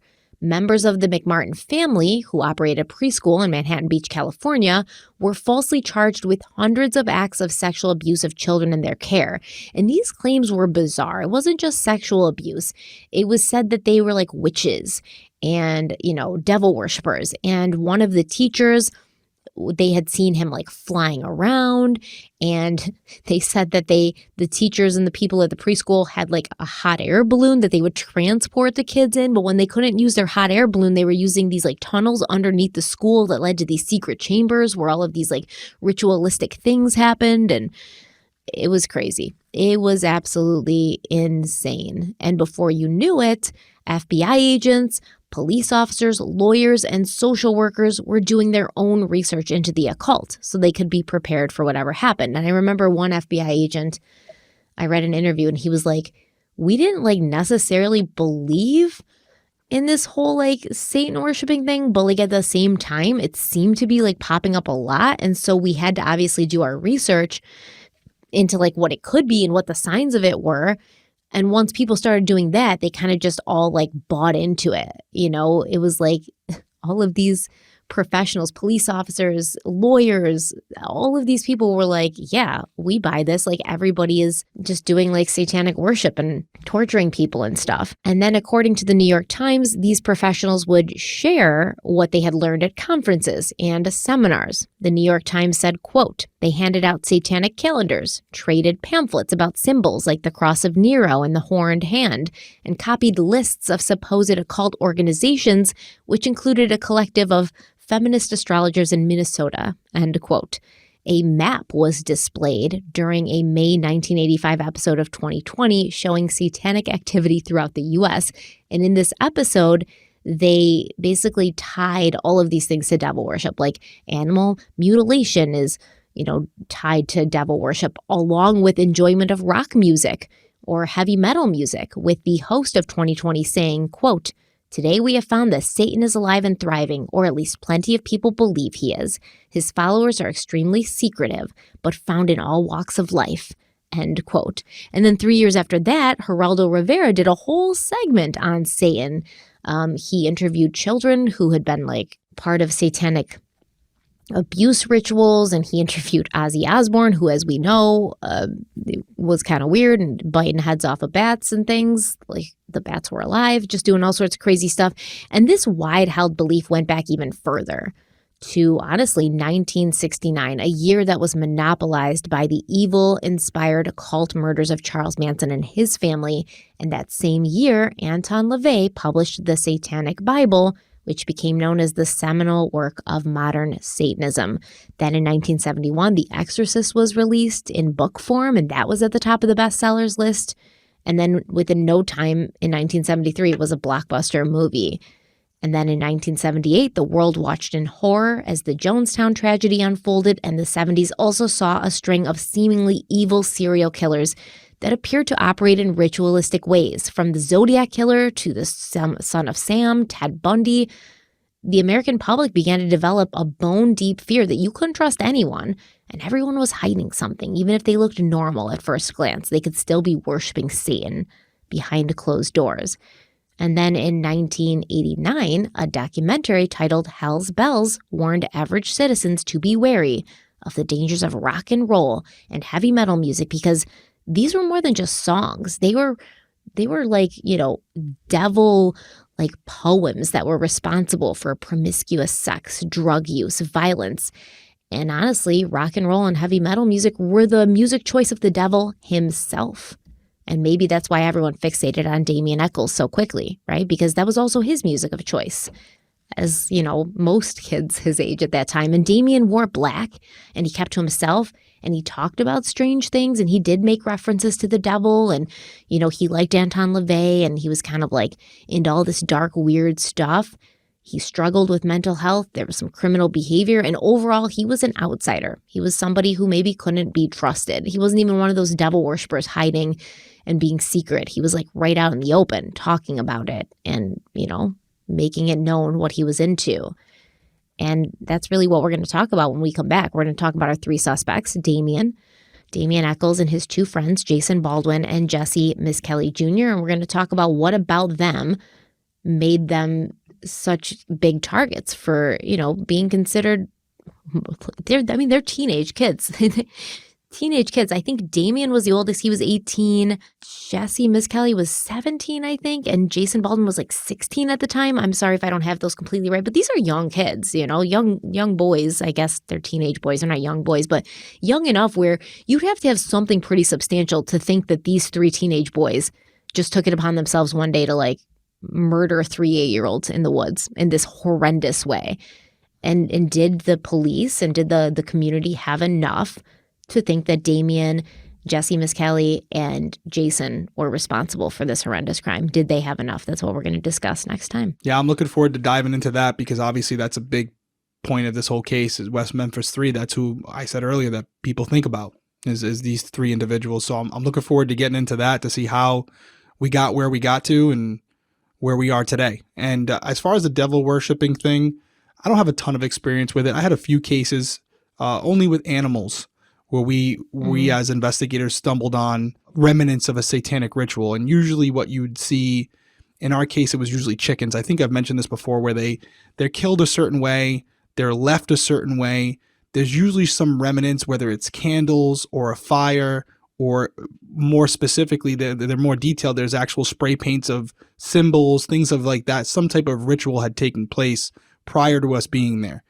With these murders seem more barbaric. They seem just like they were spontaneous. They were in the moment. They were aggressive, and they were meant for one thing and one thing only. It was to hurt these little boys. It doesn't seem like it was very calculated. It seems like they were killed violently, and there was no real process to it. It was just hurt them as much as they could in a very short period of time and then dispose of them as best as they could. So to me, I don't think the satanic ritual theory holds up too much.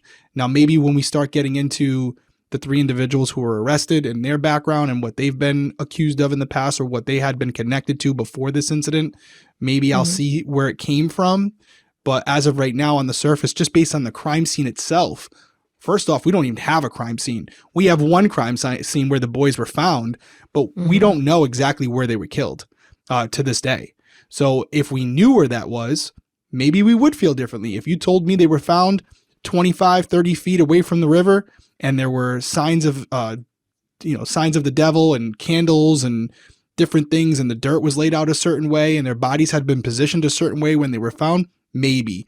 This doesn't sound like that to me. So without that, I think it's a leap to just assume this was some satanic ritual. I think it could be as simple as whoever was out there had this in the back of their mind for years and just never really had the opportunity, and they were out there, or multiple people were out there, and these boys just walked up on them and they couldn't resist. Now, I will say, to be fair, right, to the other side, sometimes like in popular culture or in like media, they'll make it seem like, what did these boys do? All they did was like Metallica and wear black.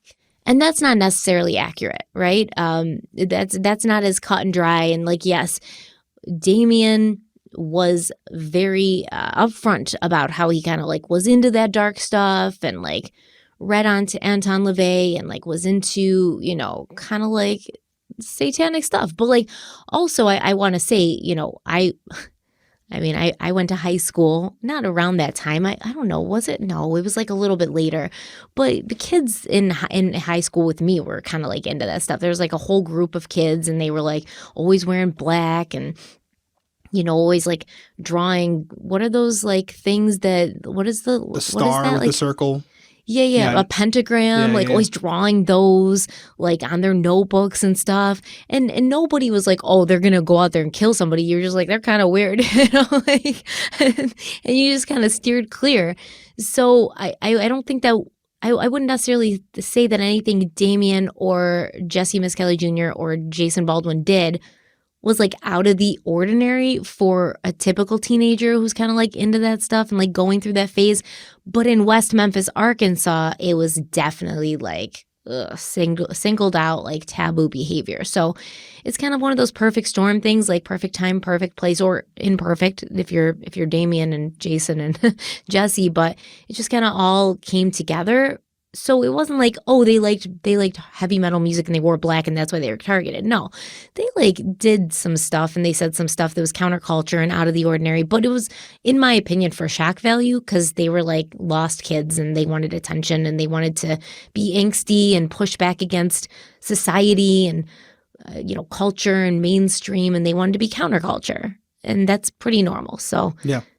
That's where we'll leave it because I'm losing my voice. Well, I think people usually want to let the crime scene dictate what you think was the reason behind the motive behind something. And we don't have a crime scene, as I just said.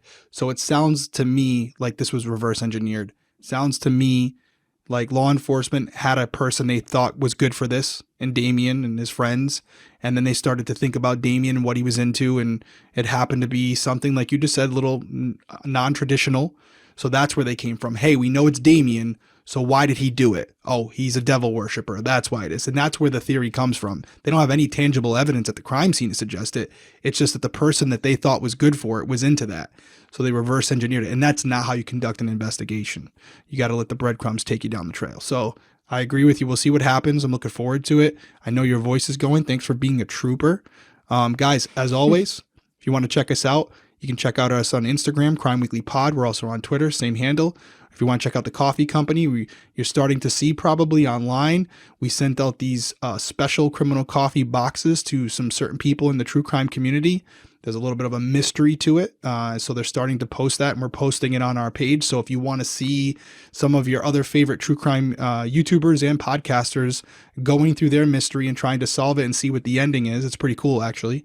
You can follow us on Instagram, which is Drink Criminal Coffee, or on Twitter at Drink Criminal. As always, we appreciate you joining us. Be safe out there, and we will see you next week. Bye, everyone. Thank you.